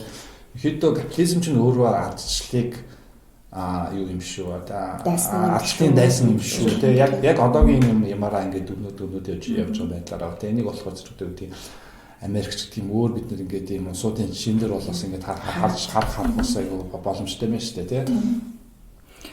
Тэгэхээр зэрэг эрхчлөө одоо хүний эрхчлөө гэдэг чинь өөрөө хувийн эрхчлөө яг энэ ардчлал гэдэг чинь ардчлалын дайсан чинь өөрөө дахиад бас капитализм байж болох юм биш үү гэсэн санаа чинь өөрөө ноо шааштай ч гэсэн хараа ерөөдөө дэлхийд ерөнхийдөө ингэ дамжиж штэ одоо гэдэг нэгэн чамд одоо юу гэдэг эдийн засгийн эрхчлөө байхгүй бол чи өөрөө эрхчлөөтэй хүн биш бол байтугай хэлж байгаа байхгүй тийм чи нэг эдийн засгийн хувьд бол гэтэл нөгөө талдаа эдийн засгийн эрх мэдэлтэй хүмүүс одоо улс төрийн төлөвлөлт замаар өөрсдөө шийдвэр гаргуулах тийм шүү дээ. Энэ тохиолдолд ерөөдөө капитализмын дор ерөөдөө яг ардчил байх уугүй гэдэг чинь бас юу нэрцэгтэй болж эхэлж байна. Тэгээд нөгөө нэг юу руу эргэж ороход гендер рүү эргээд ороход маскулинизм гэх юм уу тэр социализмын үед бас угаасаа нөгөө одоо reshape гэдэг шиг одоо гендерийн үүрэг ролууд ингээл бас шинээр тодорхойлогдож байгаа шүү дээ монголчуудын хувьд. Тэгээл тэндээс үл яхав сайн уламжлалууд бол зөндөө байгаа тий. Одоо тэр наад зах нь хоёулаа гэрээсээ гарч аваад нэгдэлчээд хоёулаа тэр нэгдэлтэй ажиллахаас өөр арга хоёулаа үйлдвэрлэлөө яваад ажиллахаас өөр арга байхгүй. Нэлэх төрсөн хүүхдийг нь яаслаа аваад хүмүүжүүлж чинь өчнөө хэдэн 100 мянган цэцэрлэг хэдэн 100 мянган сургууль баригдаал тий. Төр тэр одоо юу гэх тэр үүрэг гүйцэтгэдэг ч юм уу тий. Тэгээ нөгөө талаасаа болохоор ингээд бас нөгөө эрэгтэйчүүд зөвхөн тэр одоо тэр нөгөө гэрийг нуруунд дээр үүрч явна гэдэг юм бол одоо социализмын үеийн эрэгтэйчүүд одоо ингээл бид нэр ах нар мах нартайгаа ингээл ярилцахаар тийм юм байхгүй дандаа л тэр хүмүүс бол 50-50% л гэдэг юм билээ. 50-50% хоёулаа гарчгүйгээл хоёулаа орой ирээл хоолой хин арай бага ядарсан нь хийгээл те ингээл явж исэн. Мэдээж хэрэг хамгийн муу юм нь болохоор хүүхдүүд бас нэлээд бас нэглэгдэд юмнууд бол байсан те хүүхдүүдийг үл хайхрах юмнууд тухайд бас болж исэн. Мэдээж хэрэг эцэг их маш хэрэгтэй шүү дээ. Чичнээн цэцэрлэг ясал байгаа ч гэсэн. Тиймүүд одоо тиймэрхүү уламжлагдаж ирсэн зүйл байна. Нөгөө талаасаа болохоор баг хүн амтай байсан учраас одоо нэг хятадд эсрэгээрээ те хүн амаа хязгаарлах зорилгоор авсан нэг хүүхдийн бодлого гэж явж исэн бол Монголд эсрэгээрээ хүн амаа өсгөх бодлого яваад тэрнийх нь одоо үүргийг хүлээгч гол хэрэгжүүлэгч нь бол одоо эмэгтэйчүүд байгаад тэгээд сайхан тэрнийхээ одоо шанд нь авч байгаа юм нь болохоор 1-2 дугаар одон гэдэг зүйл аваад одоо бид нарын үеийн имэж нар чинь эмээгийн үеийнхэн бол бүгдээрээ ер нь 11 хүүхэдтэй байх жишээ нь тий.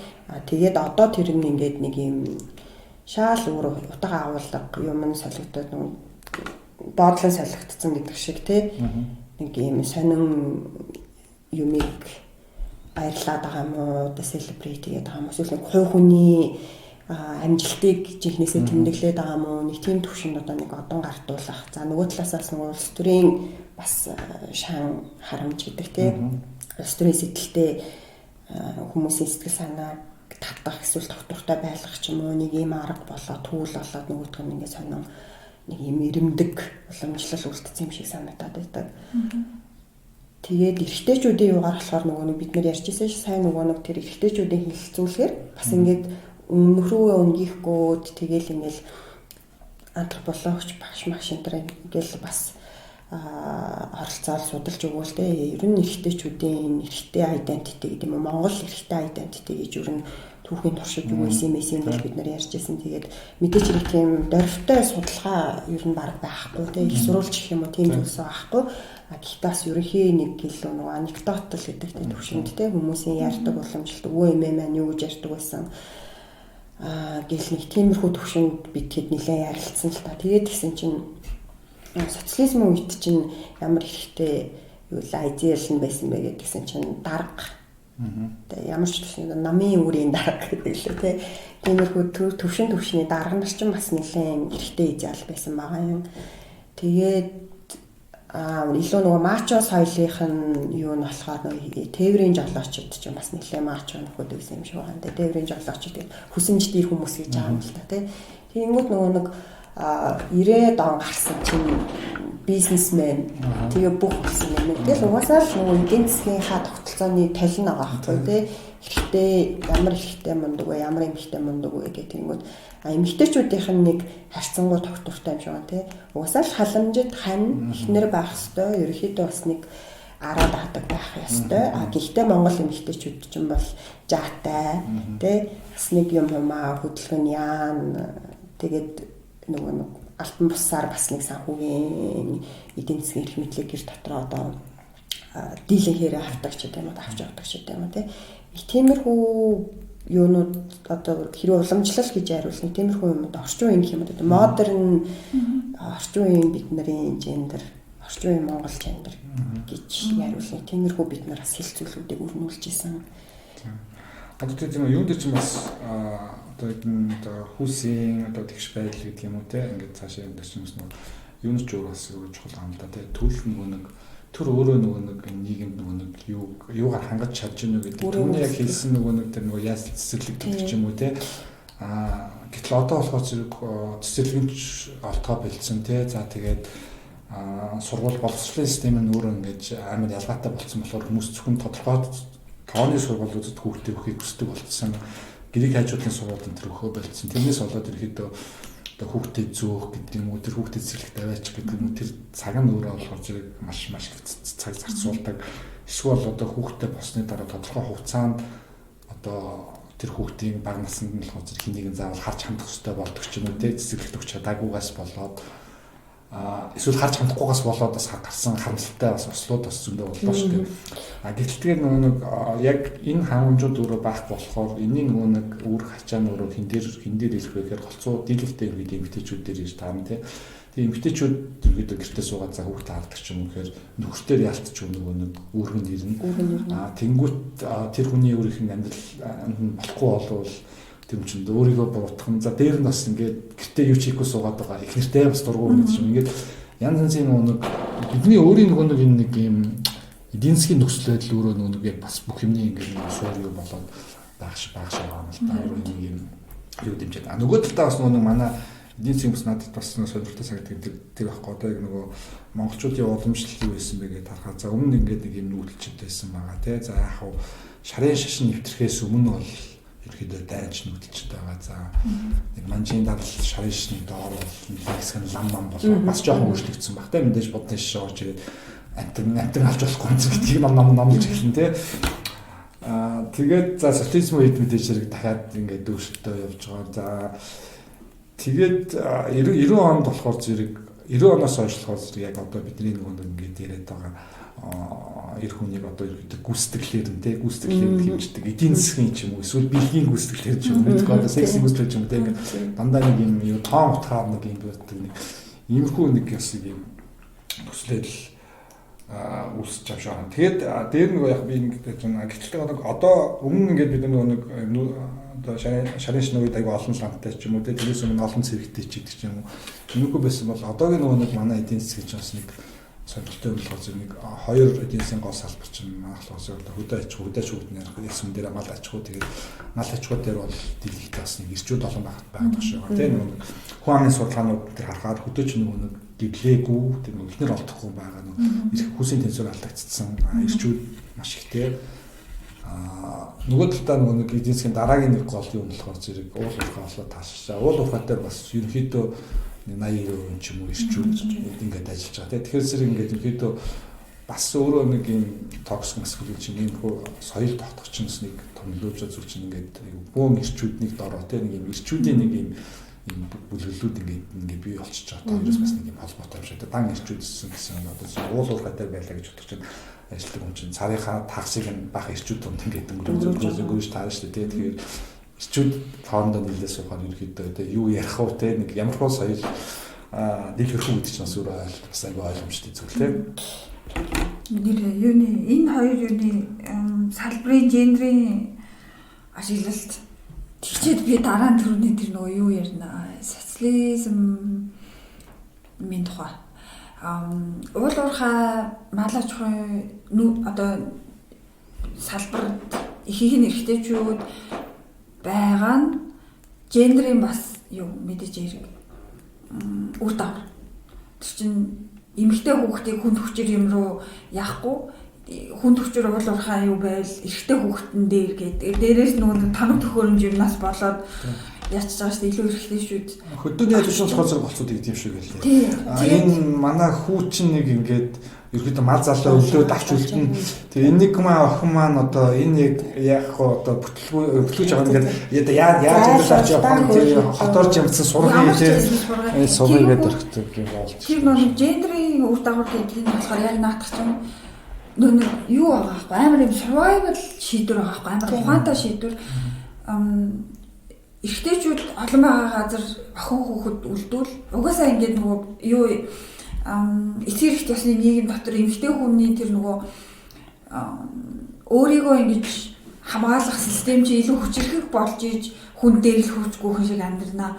Яагаад хүн дээрлэхүүлэх тухай ярьж байгаа вэ гэвэл нийгмийн тогтолцоо өөрөө эрэгтэйчүүдний ингэж төрөмгийлж урсаад байгаа учраас эмэгтэй хүн өөрийгөө хамгаалах тухай яриа гарч ш та ханаасаа дискурс нь тий.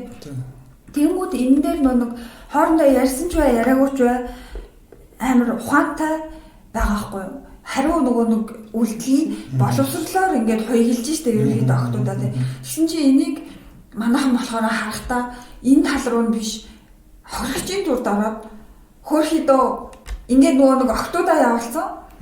Тэгэнгүүт ингээд залуучууд үлдсэн. Энэ одоо гендер яаснаас болсон. Хэдэн жил 10 хэдэн жил гендер гэсээр хагаад малчин эрэгтэйчүүд ингээд хүнтэй сухангүй үлдчихлээ гэдэг ингээд амар юм юутай пассив агрессив дүн шинжилгээний юм дандаа явж байгаа байхгүй юу? Урд сууртай ингээд юмыг феминист тэр альтаа шиг бүгнүүд нь сургууль яцсан гэдэг. Тэгсэн чинь үндэ бид нар тэр нөгөө хэрхийлийн соёл тэр одоо амар их ингээд чөлөөт эдийн засаг мөнгө юм те ингээд капитализм неолиберализмыг сурталчилж байгаа үед хамаг юмны ард ингээд нөгөө нэг децентрализашн бас хийгээгүй бүх ингээд соёл хөгжил интернет хамаг гоё юм Улаанбаатарт байгаа юм шиг нөхцөлд угаасаа ингээд амьдрал Улаанбаатар руу урсж байгаа шүү дээ. Тэгээ тэнгууд чинь тэр цаана байгаа хүн хүчээр ажлыг юуны гендрийн үүргийн улмаас эрэгтэйчүүд нь авч үлдээд өөр тэр хүчирхийл юм нөлөөлөөд эмэгтэй охтуудаа Улаанбаатар руу ингэж явуулж ахад чинь бүх юм ингээд амархан угаасаа таалагдахгүй байсан. Гендрийн тухай бодвол толгой их ажиллах гэдэг. Эсвэл цаашлууд би хэрхэн хөгжиж байгаа гэдгийг мэдрэх хэрэгтэй болонгууд зүгээр л ингээм амархан хариулт энэ гендрийнхний буруу болж таарж байгаа байхгүй. Нөгөө талдаа тэгсэн чинь үндэ яг үндэ амар ухаантай юм survival ийм хариу үйлдэл байгаа байхгүй. Тэр охтууд дотор ирж байгаа чинь. Тэгээ тэр мал дээр үлдсэн цөөхөн охтууд юу тулж байгаа тухай амар их яриа байдаг. Ингээл сүултээ бүр тисгээ болоод амиа хорлсон тухайч хүртэл бид нар ингээл нөгөө салбарт нь байгаа болохоор зөндөө янз бүр юм сонсч л байгаа хэрэг гэж хэлж байгаа нь хөвгүүдэд нь амархан байгаа гэж байгаа юм биш тэ ахаал тийм үстэй эрэгтэйчүүд тгээ байж байгаа ёстой гэж байгаа юм бас биш зүгээр бодит байдал уул уурхай салбарт болохоор эрэгтэйчүүд байж ингээд тэнд нөгөө нэг одоо баялаг гэхдээ мэдээж тэр баялаг хаашаа явж ингээд тэр оюутлын сонсгол мосголыг ахаад тустаа хилцүүлэх штэ. Тэгэхээр тэр нөгөө нэг одоо газар дээр байгаа өдөр яг камптаар ажиллаж байгаа хүмүүс. Тий, газар дээр байгаа өдөр тутмын харилцаанд эмэгтэйчүүд ямар юутай оролцож ийн гэвэл зайхан ингээл нөгөө цөөхөн ингээд нөгөө машин механизм дээр ажиллаж байгаа эмэгтэйчүүд байгаа штэ тий. Тэгээ офис дээр нь байгаа.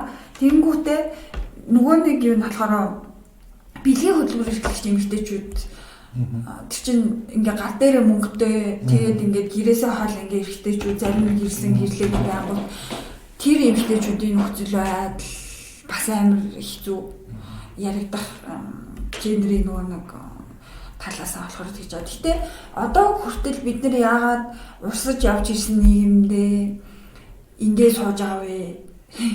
Тэгээд тэр өмнө нь болж ирсэн дискурсууд яагаад чөлөөт эдийн засгийг л тойрж иргээд гэдэг чинь мөнгөний чухалчлан гэдэг нь бид нар ер нь бол ингээд ардчлал руу орох гэж ингэж бодоод неолиберализм руу орсон байнгут англи дээр юм уу байгаа мэдээлэл чинь англи хэлтэй хүмүүс л хөрн штэ. Англи хэлгүй бол өөр тэр бусад онцлогчдыг уншиж чадахгүй штэ тий. Феминизм ч гэсэн адилхан бид нар одоо ингээд яагаад яриад гэхдээ ингээд Монгол дээр цөөхөн л байгаа байхгүй орчуулагдсан юм уу Монгол их сурвалж гингүүт би болохоор бодоход мэдлэгийн үйл колоничлол мэдлэгийг деколонайз хийх одоо Казахстан хэдэн жилийн өмнө амар их яригдж ийн гэж байгаа байхгүй тэр чинь нэг социалист нийгмийн дараа цаашаа явахдаа өмнөх юмаа жинхнээс гэхдээ нэг Монгол нэг яригдаг гэсэн да нэг Монгол identity юу вэ гэл нэг амар их яриг. Тэр нь одоо бодвол уг нь гол юу нь шугам деколоничлол байх хэрэгтэй байсан юм шиг байгаа. Одоо бодоход. Тэнгүүд мэдлэг юм уу боловсролын decolonization-гүй явчихаар боловсрол ялангуяа одоо нийгмийн шинжлэх ухаан тэ академик тэр power академи юу гэвэл тийм шинжлэх ухааны салбарын их мэдл хинд байна вэ гэвэл социалист нийгмийн legacy л тэнд явж байгаа. Тэгээ Оросд төгссөн хүмүүс Орос хэлтэй ихтэй бас хүмүүс тайлч салбар тэмцдэг. Их мэдл нь явж байгаа байхгүй. Тэгэхээр чинь энэ юмнуудаа ахаад ингээд тэр их мэдлийн дүн шинжилгээ хийгээд ахиж хараад ярьж ич линзээ олж аваад өмнөхтэй шаарсан бол тэгээ одооны нийгмээ бас харуул өөр уг нь харагдах хэрэгтэй байсан юм шиг байгаа. Decolonize тухайч одоо л дөнгөж ярьж эхэлж байгаа шиг байна л да тийм. За энэ чинь юу юм. За яаж байгаа тийм.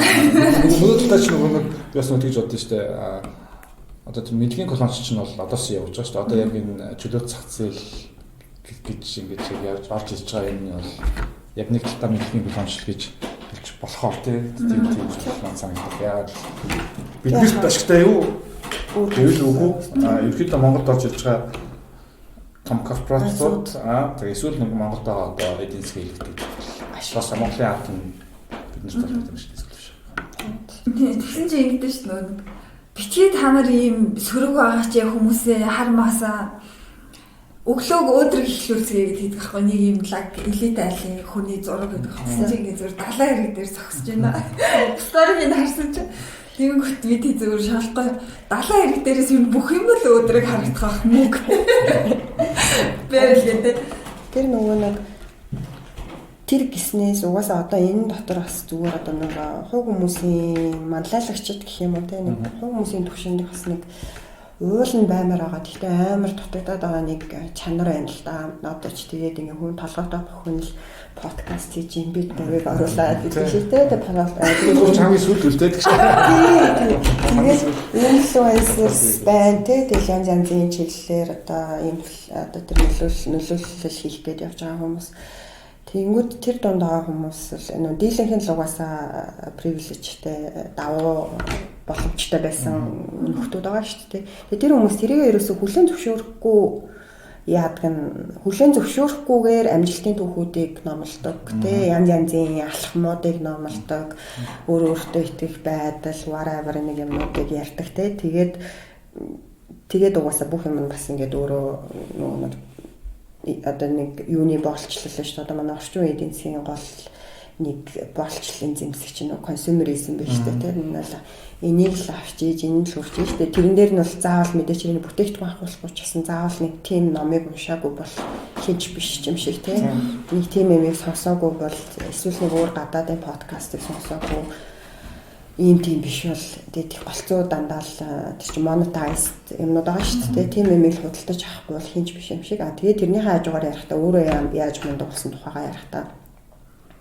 ир юмгууд дандаа ерөөсөө л started from the bottom тий ерөөсөө нэг будаанаас эхэлсэн нэг юмнаас эхэлсэн хинч биш байж байгаа үдий зэрэгт өөрийнхөө хүчээр хүрсэн ч гэдэм үү. Өөрийг нь мэдээд тахчихна. Тэгсэн хүмүүс байгаа. Гэхдээ өөрийг нь мэдээд ахт чинь тиймэрхүү юм ярьдаг одоо инфлюенсерүүд уламжлалт альтертнууд ч гэсэн байна л да тий. Тэгээ тэр хүмүүс уул нь бол би ийм даваа боломж дээр өссөн. Гэхдээ нэг өөртөө иймэрхүү өөрчлөлтүүдийг хийгээд ингээд гэдээ бас үнэ ярьж юмар санагдсан. Тэгээд би нэг юм ярихгүй юу? Нэг одоо өмнөх үеийн нэлээд алдартай хүний ач манай тэгээ би ингээл нөө privilege даваа байдал те одоо эрэгтэй хүүс чинь unearned privilege гэдэг хийж байгаа шүү дээ. Өөрөө ингэж явж олж аваагүй төрөхтөн байсан privilege гэдэг шиг тэр том айлын боловсралтай айлын элит айлын эсвэл бол өмнөх үеийнх нь гадаа дотоод яваад үзсэн хүмүүсийн хүүхэд олж төрөх чинь төрхөөс нь байсан давуу тал те. Гэл ярихгүй да нөгөө л ярьдаг юм аа. Тэгсэн чинь уурлаад Тэгээд юу юм уу? Тэгээ миний буруу юм уу? Бидний буруу юм уу? Уурлахгүй юу? Тэр хүмүүсийн буруу юм уу шүү дээ. Буруу бас биш. Тэгтээ мэдгүй тэр чинь нөгөө нэг зарим хүмүүсийн хувьд одоо нөгөө нэг ийм бас нэг амар уламжлалт кино миноны ерөн зохиолын лайн байна шүү дээ. Тиймэрхүү баяа аль их мэдлэгтэй айлын удмын болж төрснөөрөө cursed тэгэл тэрэндээ заваад шаналаад байдаг одоо орчин нам зохиол юмнууд байна л да тэр шиг л одоо бас тэгтээ тантрум л гэж бодож байна. Наад чинь бас нэг талаас айгүй нийтдээ жинхнээсээ үнэхээр тэр орчин үеийн үнэхээр манлайлагч баймаар байгаа бол тэр хамгийн түрүүнд бол нөгөө привилежээ мэдэрсэн мэддэг тэрүүгээрээ түүхээ эхэлдэг хүмүүс чинь л одоо тэгэл ер нь бол мундаг нь л гэж харагдчих шүү дээ. Тэгэнгүүт одоо Монголд болохоор эсрэгээрээ тэгэл өөр юмараа нөгөө флекс гэдэг шиг юм болоод багш байна. Тэгээд бас нөгөө орчин үед байж байгаа нөгөө тэр гендрийн үүрэг роллуудын талаар ярихад тэг сүүлийн үед гэдэг энэ Instagram энэ Reels, TikTok ингээд амар өөрчилж байна тийм. Тэрнээс гэхдээ өмнө ч гэсэн бид нар ярьдаг байсан байхгүй. Энэ одоо энэ Монгол эмэгтэйчүүдэд бас Монгол эрэгтэйчүүдэд тавигдж байгаа энэ стандартууд байна шүү дээ. Тэд нар бол ингээд бүр баг нэг 50-аад оны үеийн нөгөө нэг Америкийн капиталист нэг тийм юу байгаа байхгүй. Ингээд эхнэр нь дандаа л нөгөө гоё ягаал тийм. Тэгэл ингээл амар гой юм галтгооны хэрэгслүүдтэй тий. Тэгэл иж бүрэн ингээд гэрэн тогтцсон. Тэрэн дээрээ тэгээд өөрөө гоёороо тий гоё хаалнуулаа хийгээл хүүхд мөхтэй ингэж өсгөл тэгэл оройн хүрэн ажилласаа ирээл нөхөртөө гоё харагдаал тий. Навсгар гарчдаг юм шүү дээ. Тэр идеал ч юм бол ерөөхдөө бол өстой 2000-аад оноос хойш бол өдөө хүртэл бид нарыг одоо тижээж фид хийлээш тийм байх ёстой гэдэг юм бас нэлээд явцсан тий. Тэгээд одоо нэг ч бүр амар байна л да нөгөө ингэж өдөр тутам харагдаж байна шүү дээ. Өнөөдөр чинь бол яг өдөр тутам юм нэг сэтгүүл нэг юм кино миноноос л харж байгаа болохоос одоо ч юм бол байнга хэлэр тий. Тэр нөгөө одоо чинь нэг тренд чинь нөгөө trad wife гэдэг байгаа шүү дээ. Traditional wife style тий нөгөө нараа мараа ингээл хоол хийгээд байдаг тий. Гэх мэтчлэн тиймэрхүү ideals гэхдээ тэрний хажуугаар бас тэр нөгөө нэг бас зөндөө олон урсгал байгаа одоо орчин үеийн залуучууд ч юм хүүхдүүд ч юм амар нэгэн зэрэг амар олон юм хүлээж аваад байгаа юм олон юм тэр нараа гэдэг чинь нөгөө гадаад инфлюенсер нараа шүү дээ юм тийм тэр нараа тэр нөгөө тэр би хэлж байгаа Монгол имжил шүү дээ нөгөө ер нь тренд дээр тиймүүд шүү дээ утасны одоо нөгөө юу гэдэг вэ? Тэр код одоо цаана нэг юм алгоритмаас хамаарат өсвөр насныхаа ер нь ингээ хүн болгоны амьдарч байгаа тэр нөгөө утасны реалити нь өөр гинэ. Тийм. Хөвгүүдэд өгж байгаа нь илүү тэр токсик маскулин, охтуудад өгж байгаа нь тэр trad wife юу? Тэнгүүч ингээ шаал өөр юм хараад бүр ингээ хайцагсагдаад хүнээс өсч байгаа бүр аюултай болж байгаа гэж байгаа байхгүй. Өмнөхөөс илүү аюултай болсон л доо. Шинэ уцтайгаа аюул хайцж байгаа. Би уцтайгаа хайцахад би л одоо чинь тиймэрхүү юмуд нэг дагдвал мөртлөл нэг хоёр тиймэрхүү юм бас харчаад л шиг гэдэг шүү дээ. Тэгээд тэр баталт нэр үнэхээр ялагдах юм билээ. Одоо би чи ихлээд ингэж ахтай ингээ not interested гэж аюул дартаг байсан байна. Гэхдээ үнэхээр хэцүү. Тэгэл үзэж байгаа юм болгоно тэгээд дараад ахгүй ингээ тоохоо болчихж байгаа байхгүй. Тэгэл стил гараад ирнэ. Тэгэнгүүт тэр нөгөө сүүл нэлээд бас яригадаад байгаа энэ нөгөө нэг нийгмийн хэлцүүлэгтэй холбоотой бас зарим хүмүүс хүндсэн мэлээ тэр нөгөө нэг маносфер гэдэг одоо нэг юм интернетийн нэг юм анги давхраг гэх юм да нэг давхраг байгаа тэр нөгөө ирчүүдийн давхраг гэдэг тэгэнгүүт тэрэн дээр одоо жишээ нөгөө мана төөгөө шиг нөхдүүдийн давхраг байгаа байхгүй. Тэгэнгүүт тэр нь тийм ч их бас тэр нүдэн дээр байгаа тэр нөгөө Tate Mate гэдэг байдаг нөхдүүд бол гэхээсээ илүү бас нэг илүү юм макро инфлюенстэй тэгээд нөгөө нэг үе тэнгийнхандаа нөлөөлж байгаа хөвгүүд бас илүү аюултай юм гэдэг байгаа байхгүй тий. Тэгээд одоо юу гэдэг чинь тэд нар монголцоо лайфстайл тийм влогууд ч юм уу тий юм бичлэгүүд ингээд оруулдаг тий. Тэгэл хэрхэн одоо нөгөө мундаг jacket mact тий fit байх байх гэдэг талаар байнга гарч байдаг. Тэгээд тэрнийхээ дундуур байнга одоо нөгөө нэг эмэгтэйчүүдийн талаарх үзэл бодлоо илэрхийлж идэг. Тэгснээ тэрэн дандаа ингээд ийм амар уур бухимдал цуглаар дүүрэн ч гэдэг тэр комментуудтай эмэгтэйчүүд угаасаа юм ч гэдэг юм те. Тэгэл нөгөө нэг өсвөр насны хүүгүүдийн одоо октиг үзэн ядах эсвэл дард үзэх гэдэг юм уу тийм юм бас аяг төрүүлдэг гэдэг ч байгаа байхгүй юу. Тийм шүү дээ. Тэгээд тэрнээр чинь суурлаад тэр нөгөө сүлд алтартай юм чинь тий. Adolescence гэдэг кино чинь хийгдсэн. Тий. Одоо ч тэгээд нэг юу байна л да. Нөгөө өмнөх үед бол харьцангуй тиймэрхүү хүмүүс дэлхийд яаж нэг байсангүй л да одоо юу тийм Тэчиг ч юм уу, Jordan Peterson шиг ч юм уу. Гэтэл сүүлийн үеийн тиймэрхүү инфлюенсерүүд ихэд аюу олон болж штэ. Дэлхийд яарлах зэрэг. Тэр болдоо ч юутай холбоотой юм бол шиг санагддаг л да. Одоо яг нэг капитализм өөрөө ингээд эрчимтэй капитализм болоод айгүй хэмжээний илүүсрийг бэлдсэн байхгүй. Дээр нөгөө нэг эдийн засгийн нөгөө нэг тэгш бос байдал чинь ингээд дэлхийд яар ихэд ингээд цаг өнгөрцсөн улам их ялгаатай болж ирж байгаа. Юу тийм 80-аад онд ч бол за барууны ертөнцид бол те 80-аад онд бол эдийн засгийн equality тэгш бос байдал одооноос хамаагүй гайгүй байсан байхгүй. Ерөнхийдөө 80-ад оноос хойш энэ Reagan Thatcher ярагаас эхлээд яг барууны эдийн засаг чинь ерөнхийдөө эдийн засгийн тэгш бос байдал нь улам газар авсаар байгаад одоо нь эдийн засгт хүрсэн. Тэнгүүд ялангуяа одооны нөгөө нэг жинзи үеч гэдэг ч юм уу одоогийн жинзи үеийн чинь болохоор зэрэг одоо бидний үеийн буюу миллениалуудаас илүү эдийн засгийн боломж муутай байхгүй. Барууны нэг нь Монголд ямар эдийн мэдлэг мэдгүй. Миллениалууд болохоор зэрэг өмнөх нөгөө нэг X үе тэр үеийнхнээс илүү эдийн засгийн муу төсөл байгаад байгаа байхгүй. Тэнгүүд тэр эдийн засгийн нөхцөлд муу байгаа тэр илүүсэр болсон хүмүүс чинь нэг хин нэгэн юм хүн гарч ирээд те зөрөгтэй үгүй чи наана эхлээд ороод цаас бүх юм эхлэх шүү аль босоод тэр одоо ингээд шаашуу те ингээд ихлэнгүүл чинь тэр хүмүүст айгуу тийм өөрсдөө юм ялдагчаас сэтгчээсэн хүмүүст ингэж юм гарах арга замыг сааж байгаа байхгүй. Төгөө чинь ч гэсэн яг ихэд бас тийм хөстэй шүү дээ. Чи юу гэж суугаад байгаа босоод тэр ингээд гэдэг ч юм уу те. Тэгвэл айгуу олон хүн өөрийгөө нөгөө нэг lost байдлаа мэдэрнэ. Дээр нь дахиад нөгөө нэг social media гэдэг юм уу тийм Instagram нүүдээс болоод бид чинь нэг юм хоорондын нөгөө нэг юм амьд холбоонууд ерөөдөө байхгүй болцсон. Гэртээ ганцаардсан. Тэгээд өөрийгөө ерөөдөө нэг юм лүсэн байдлаа мэдэрсэн тийм. Иймэрхүү хүмүүс чинь өөрөө нөгөө нэг энэ чиглэлийн буюу илүү тийм.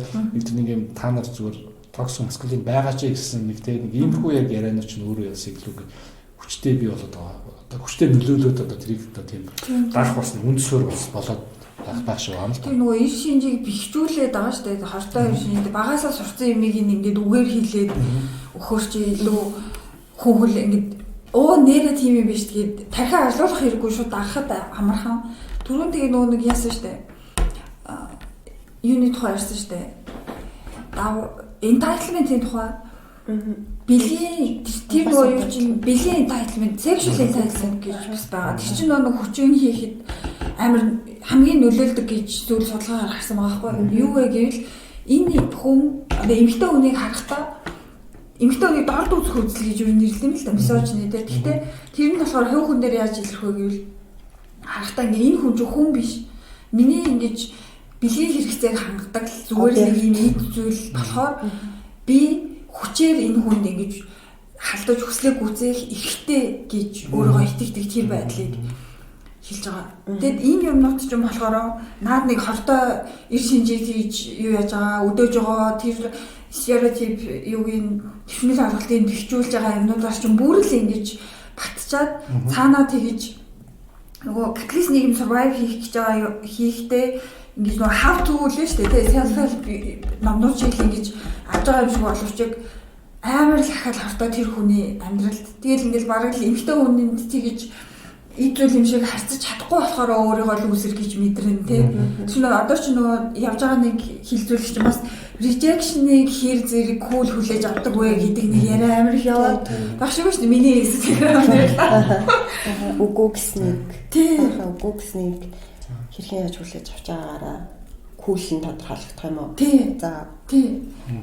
Тэгэнгүүт тэр чинь уг нь бол нөгөө нэг амьд хүний харилцаан дээр чинь rejection гэж ганцхан хатуу юм байхгүй ингээд халуун дулаан харилцаа байх хэвээр цаана тий өөр яриануд байх хэвээр байхад чи ингээд бүх юмыг пад гээл ингээд явал. Тэгээ энэ юм руу манай хүүхдүүд одоо ийм багасаа нөгөө уц бариад яаж гарч чам сошиал медиатай тий зарим айлын хүүхдүүд чи фейсбુકтэй одоо тэгснэ бүр хідээс 12 дугаар анги хідээс 12 дугаар анги юм блэ хүүхдүүдийн дундах рилийн уралдаан ингээд төрийн байгууллага зарлах юм. чи одоо хүүхдээ яаж утас бариулахгүй сошиал ер нь тэр донтолтоос холдуулах вэ гэж бус улсуудын толгой ажиллаж байхад манайх бүр бэхжүүлээд янгууд чинь нэг бүр л ингээл тэр юундаа донтоол тий. Тэгэнгүүт манай үед байсан нэг нийгмийн давхарга нэг будаатаагаар бизнес эхлэнэ гэдэг шиг тэгж нөгөө өөрийнхоороо ингэж амьдарч өөрийгөө хааж олж гэхүү ер нь баригдахгүй байх боломжтой. Эсвэл өөр нийгмийн давхарга руу шилжиж орох давхарга хоорондын хөдөлгөөн арай гайгүй байсан. Тэгмэд энэ хүүхдүүдийнх дээр энэ нөгөө гендерийн дүрд хайрцаглаж байгаатай адилхан тэр нийгмийн давхаргадаар ч гэсэн ингэж баригдаж яах юм чинь энэ нөгөө утасны алгоритмаар бүр ингэж хэцүү тэр майндсеттэй сууж байгаа гэдэг. Тэгээд байгаа шүү дээ. Тэгэл бүхэл юмнууд юунда холбоотой.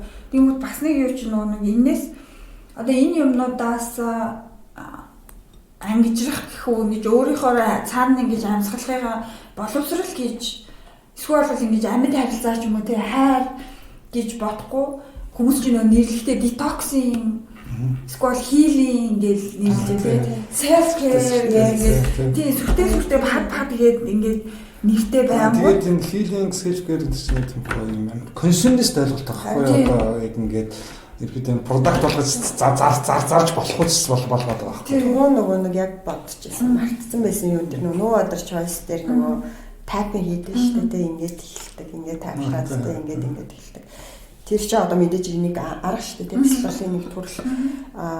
Тэнгүүд одоо чинь тэр нөгөө нэг хүмүүс 1000 жилийн өмнө бодож олсон өөртөө илүү ойртох ч юм уу за эсрэгээрээ баг те нөгөө нэг агарахын төлөө болно л те реалитиг байдал юу гэдэг хэрэгцээ гэдэг энэ юмнуудыг бүгднийг агарахын төлөө бодож олсон бясалгалч байд юм уу эсвэл одоо йогч байд юм уу те илүү амтналаг жамсны шинж чанартайгаа ойрхон байхын төлөө те сэтсэн тэр юмнууд нь эсрэгээрээ одоо ингээд бүр шал өөр төвшний хэрэглэгдэхүүнүүд болсон. Тэгээд худалдаалагддаг. Тэгээд бүр капиталист юу болсон. Тэгээ нэг хамгийн гол нь хэлээд байгаа шүү дээ. Энэ self care гэдэг юм а тэднийг хийлээ гэдэг угаасаа нөгөө бид нар жинхнээсээ яаж чадахгүй. Хийл хийж чадахгүй.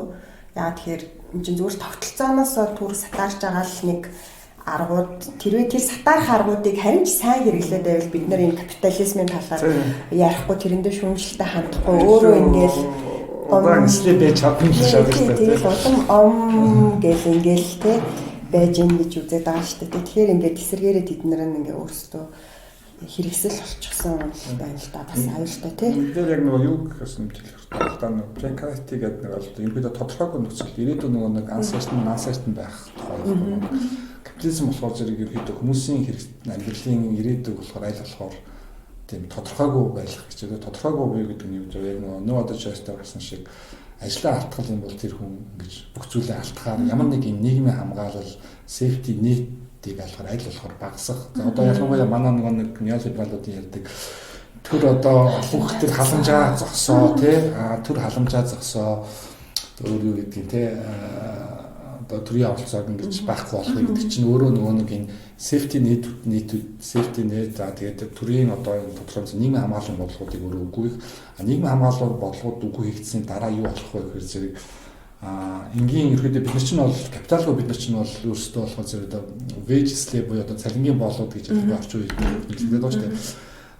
Ийм их нийгмийн халамжууд байхгүй болсны дараа цалингийн боолууд бол өөрсдийнхөө үнийг санал болгож чадах боломжгүй болох байхгүй. Ажил олгогчд те ажил олгогчийн хүссэн цалингаар би илүү ажиллах. За тэгээд энэ үхэн хатан ажиллах.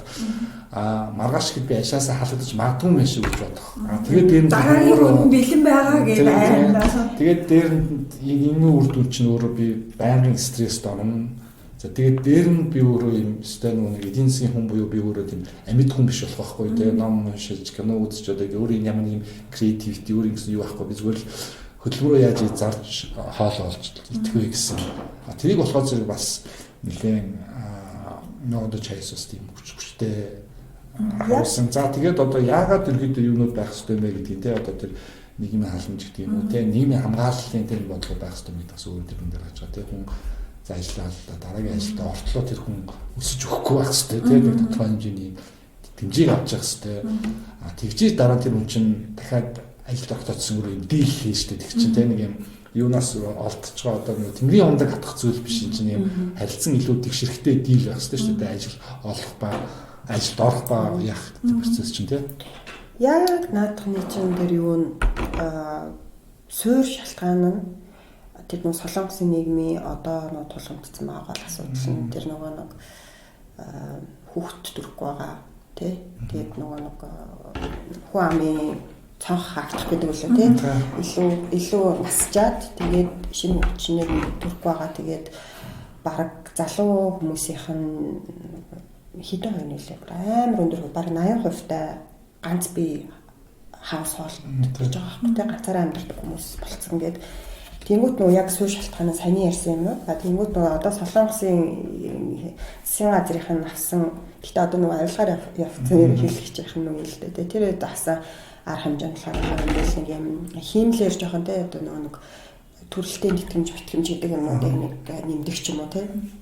Тэнгүүт тэр нас тэгж яахгүй байна гэдэг аахгүй. Тэгээ сүүлд чи нөгөө болцоод нөгөө хэр удаан болцсон юм маар нь бүр тэтгэмж энэ олгож байгаа юм лээ шүү дээ. Гэхдээ тэр яхаа нөгөө улсын хэмжээний гэхээс илүү зарим нэг одоо нөгөө провинсууд, аймагуд нөгөө өөрсдөө авдаг арга хэмжээ нь бараг нэг тиймэрхүү төвшөнд байгаа юм лээ тийм mass planned date зохион байгуулалт тэгээл тэдэн сар хамт байсан гингүүд тэдэн вооных тэдэн сар хамт байсан гоо тэгээ бүр гэрлээ хүүхдтэй олчвол бүр тэр хэмжээний ч тийм урамшууллаа гэдэг. Тэгмээ суур шалтгаан нь болохоор саяны ярьсан бүр илүү гүнзгий эдийн засгийн соёлын суур шалтгаанууд тийм ч бол одоо байгаа Аз байгаа одоо хамгийн одоо юм радикал гэж юм үү тийм капиталист эдийн улсуудын нэг багхгүй тийм. Тэгээд дагаад нөгөө эрэгтэйчүүд нь бүр амар мисожинист гэж байгаа. Солонгос эрэгтэйчүүд амар мисожинист.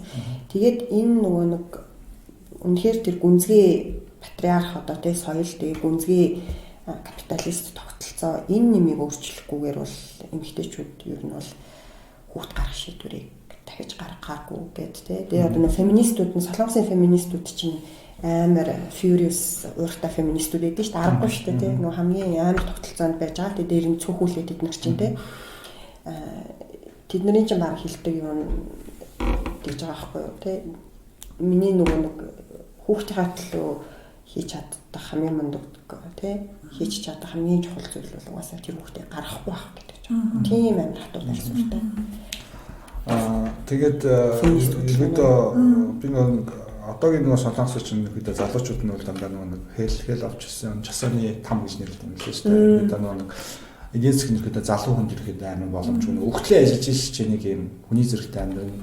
Тэгээд дээр нэг ажилгүй болчих юм бол маадагтай амар амархан очно. Тэгээд ерөөдөө нэг эдийн засгийн тогтолцоо нөгөө тийм байсан. Солонгосын ч нөгөө ялангуяа солонгосын дайнаас хойш барууны улсууд ерөөдөө Америкийн ерөөдөө эдийн засгийн бодлого айгүй хүчтэй явагдсан. Тэгээд хит right wing талын ерөөдөө барууны эдийн засгийн ерөөдөө бодлогод айгүй хүчтэй явагдсан.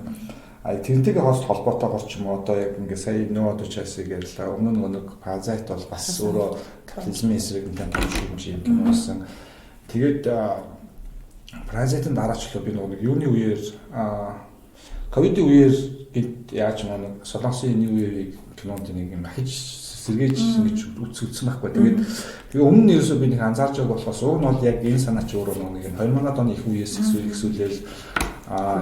нийгмийн патриарх нийгэм эсвэл одоо капитализмын эсрэгтэй нэг юмнуудыг айгүй хөөрхөн ингээл айгүй олон кино хийсэн байдаг. Одоо Castaway Moon гэдэг кинотэй Castaway Moon дээр болохоор зэрэг бас нэг өгтлүүтэй ажилгүй болсон залуу амиа орлох гээд хам өрлөг өсрээд олсон чинь нэг жижигхэн арал дээр ингэж амьд үлдсэн хам өрлөг тэгээд нөхөр нөгөө буцаж хот руу орохгүй тэр арал дээр амьдрах сонголтыг хийж байгаа. Тийм хятад киноос үзсэн.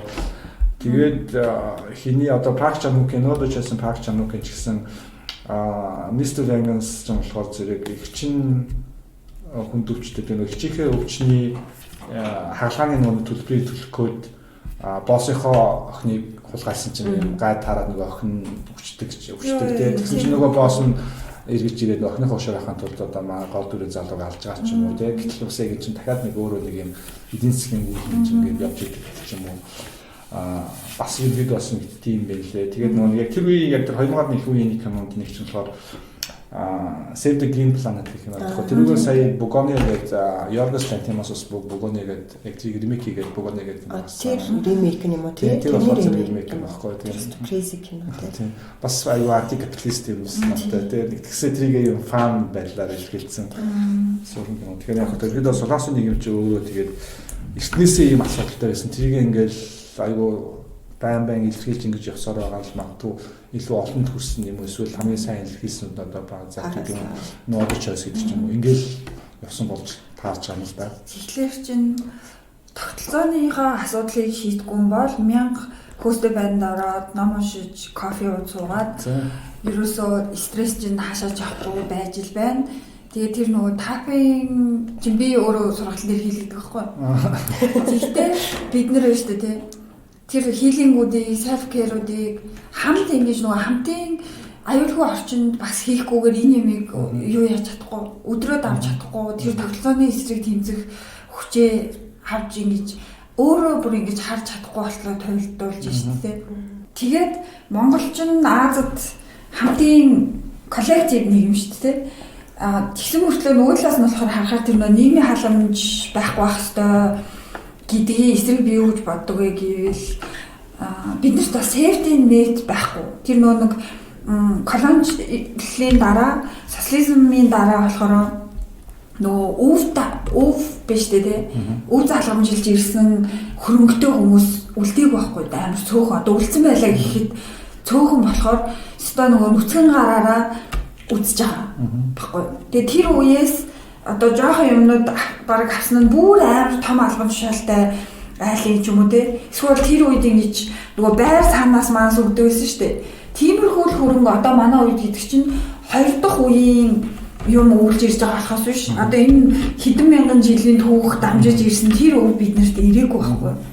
Тэгэхээр байгаа юм өв хөрөнгөний тухай ч юм уу ярьлаа гэхэд тэр бусад Азийн орнуудаас амар ялгаатай гараа ус дотроо ч гэсэн тийм байхад чинь тэр халамж малам safety net юмнууд байхгүй болчвол бүр яаж яцгаах юм бэ? Цаашаа явцгаах юм бэ? Тэр нөгөө эрен дээр бас нөгөө юу ч гэсэн нэг одоо тэр нэг reset хийх гэдэг нэг юм байд юм шиг байна. Тэгээд мэдээж итгэж юм бол тэгэл ингээд унтраалаа дарж байгаа юм шиг бол болчихгүй. Яг нөгөө улс төрийн юмн дээр л хилцүүлгийн тэр үеэр л одоо жишээ нь ман зануул reset хийх хэрэгтэй байсан те ерөнхийдөө гэл тэгдэг штэ те тэр хийхдээ гүн улмаас бид нар одоо ийм байна ч тийм үү те дүнлтүүд бас нэлээд байдаг. Тэнгүүд бас яг юунээр ч гэдэг юм уу те тиймэрхүү ойлголтууд дээрээ бас угаасаа л нөгөө амар шудраг бусаар явж орсон штэ те 90-ад онд ч те хинч картын бишээ нь үеүдүүлээ. Тэгээд ногоо ягаан тасалбарын ач холбогдлыг ойлгосон хүн амар цөөхөн байсан. Тэгээд мэдгүй байгаа хүмүүсээс нь хэдэн 100 мянгаар нь худалдаж авч ирсэн. Тэгээд тэгээд нэг архиар авч ирсэн. Тэгээд бүх төрлийн өмчүүд тэгээд одоо ч ингээл бид нар төрлийн өмчт гээл нэг юм хэтгэл том үйлдвэр ч юм уу тэгээд нэг барилга байгууламжийн төвшин ярьж байгаа ч гэсэн тухайн үед чи бүх юм л төрлийн өмч гэсэн байж дараа тэгээд ингээд энэ нүх болон тохоос болгонд байж байгаа тэр хөрөнгүүдтэй яаж хуваарлагдсан гэдэг бэл ерөөхдөө бол амар харамсалтай. Тийм тэгээд эргэж харах хэрэгтэй. Тэр нь бас илүү нөгөө гүнзгий дүн шинжилгээтэй хандах хэрэгтэй байх л та тийм. Энэ магадгүй гэхдээ энэ бол дараа ч юм бас манай. Яг одоо яг тэр сэдвүүдээр ч нь бол нөгөө юу л да яг нөгөө Chicago Boys яг neoliberal болооч ингээд зүүн Европ улсуудад тэгээд нэмээд Монголд ингээд хэрэгжүүлж байгаа шок имчилгээ хийсэн. Имчилгээ хийсэн. Тэгээд энэ талаар болохоор зэрэг нөгөө Rasabi гэдэг судлаач болохоор зэрэг бас хэдэн тийм нийтлэл бас өөрөө бичсэн байдаг юм. Хэдэн энэ шок имчилгээ өөрөө Монголын эдийн засгийн одоо тэр социализмоос хойш үлдсэн байсан тэр эдийн засгийн нэг суур бүтцийг өөрөө юм задлж өгөх хийсэн тийм ингэснээр ерөөдөө эдийн засгт хортой нөлөө үзүүлсэн гэсэн зүйлийг харсан. Ерөөдөө бол одоо чинь бид нар чинь ингээд нэг хэсэг оролт одоо шок имчилгээ хийсэн юм сумгаач нь одоо барил баатар болгож ирсэн. Одоо бол ерөөдөө тэгээд бүгдээрээ шүтэл тэгэл тэгэхээр яг тэр шок имчилгээ гэсэн яг энэ зүүн Европ Орос Монгол тэгсийн үйл явц өөрөө буруу байсан байна гэдгийг ингээд харуулж байгаа. Одоо яг ингээд бүр яг ярих юм бол баг энэ Путиний райс чинь өөрөө тэр эдийн засгийн бодлого хэрэг Европт Оросд одоо ингээд арай ихтэйг хийгдсэн бол Путин биш өөр удирдагч бас орж байх боломжтой байсан юм шиг. Одоо надад Орсын энэ түүхийн нэг эргэж хахаас эдийн санагддаг байхгүй тийм. Үнэхээр амар харис юм үйл явуулсан. Тэгээд тэрний дараа одоо яг ямар удирдагч төрж гарах уу гэхээр зэрэг бид Путин шиг л хүн гарч гэдэг ойлгомжтой байсан. Тэрэнд одоо гайхаад байх юм байна. Тэгээ дараагийн угаараа ярьж болох юм тий. Дараа ч юм. Нийгмийн баялагын хуваарлалын талаар. Мэдлийн хуваарлалт. Хиний оюун эрдэнийхээ сайхан нөгөө X-ийнхаа боловсролын элитизмыг хэрхэн өөгшүүлсэн тухай гэх мэт. Тэр ярьж байна. За тэгээд одоо яг нэг хаагаад тэгээд дуусах. Тойрог хаач. Тэр бас яаж хаах юм? Сүүлд яг хаач юм уу? Сүүлд хаач. Чи хаач. Юу ч яасан. Ийм юм. За тэгээд энэ хүрээд энэ дугаараа өндөрлөе гэж бодож байна. Нэлээд дудаа хүлээгээд ярихтаа ч гэсэн бомбралцсан сэдвүүд их байсан болохоор жоохон урт дугаар болсон байж магадгүй. Тэгээд нийгмийн тогтолцоо, хортой үе шинжүүд, эдийн засгийн нөхцөл байдал, тэгээд мэдээж хэрэг улс төр өмнөх нийгмийн тухай өөрсдийнхөө үзэл бодлыг ярих гэж хичээлээ. Тэгээд хамт байсанд баярлалаа. Дараа арай хурдан уулзах хичээнэ.